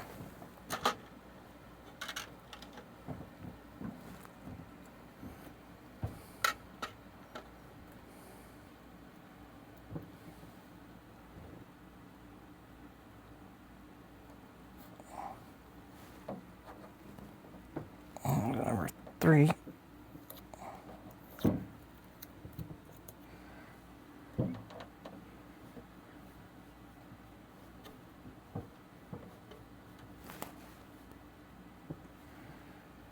And back to number 2s for a bit.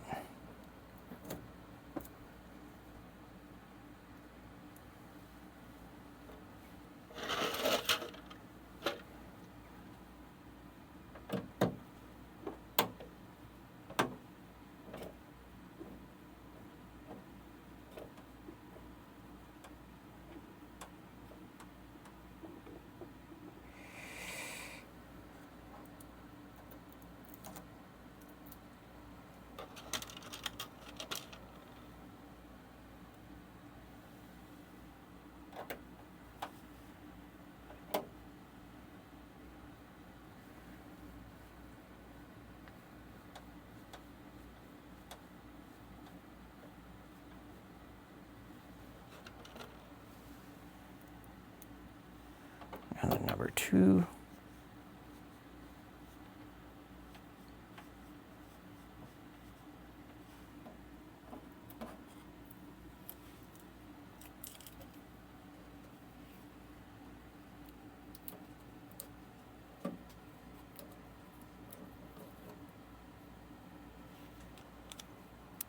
Two.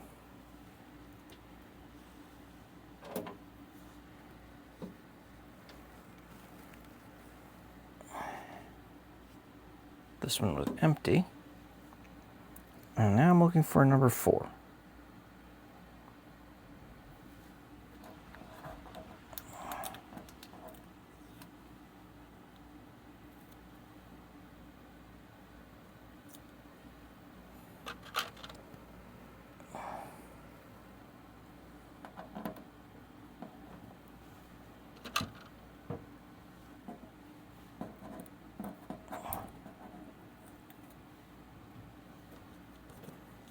before we do that, we got 2 number 2s that go in the back.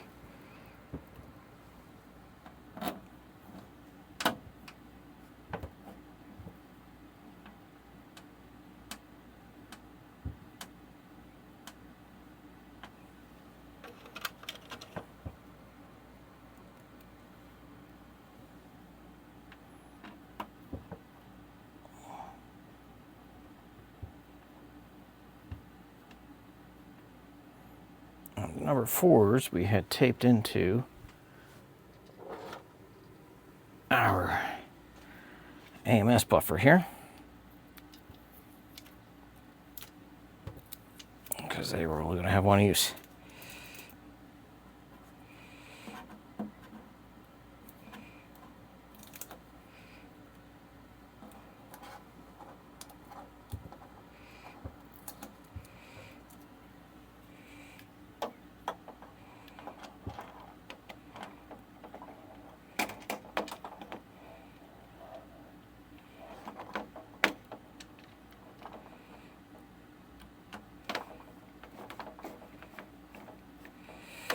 All right, so I got these guys. And finally, these 2 screws, which are number 3s.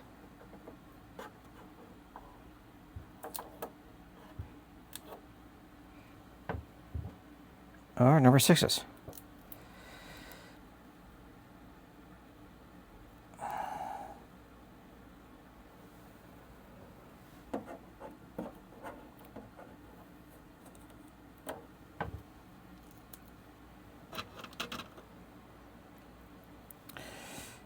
That's a number 3.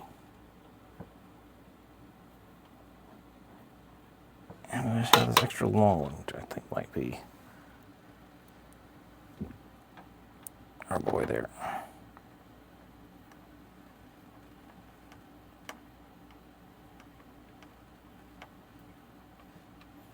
Okay. And finally we got this screw down here that just doesn't seem to want to go back.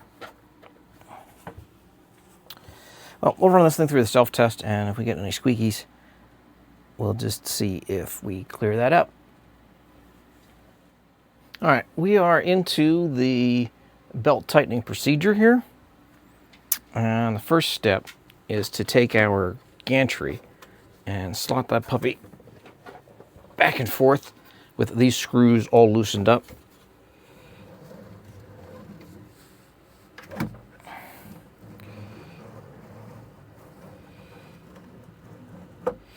Okay.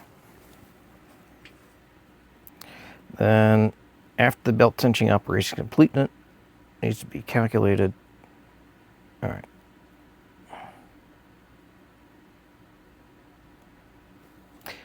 I'm going to quick watch this video and we'll be right back. All right, so we're just going to do the belt tightening procedure. And trick there is that we are just going to loosen, but not remove these screws.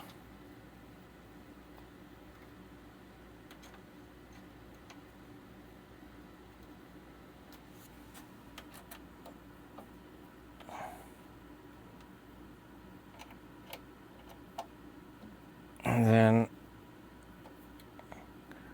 we just gently take our gantry and slide it back and forth. And what we're doing is just giving the system a chance to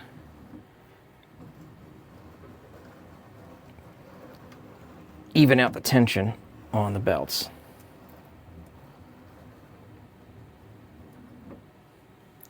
All right, and we're all done. We just tighten these up for score, and we'll just walk this over and run a calibration on it. Catch you guys in a minute. All right, we have our printer back in its native habitat.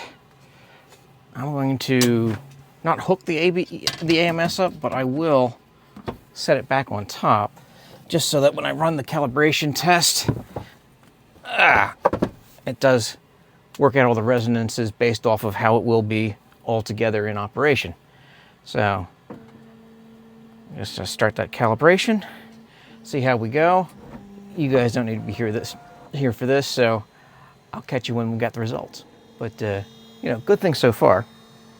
Bed's still moving. Nobody's complaining. I did see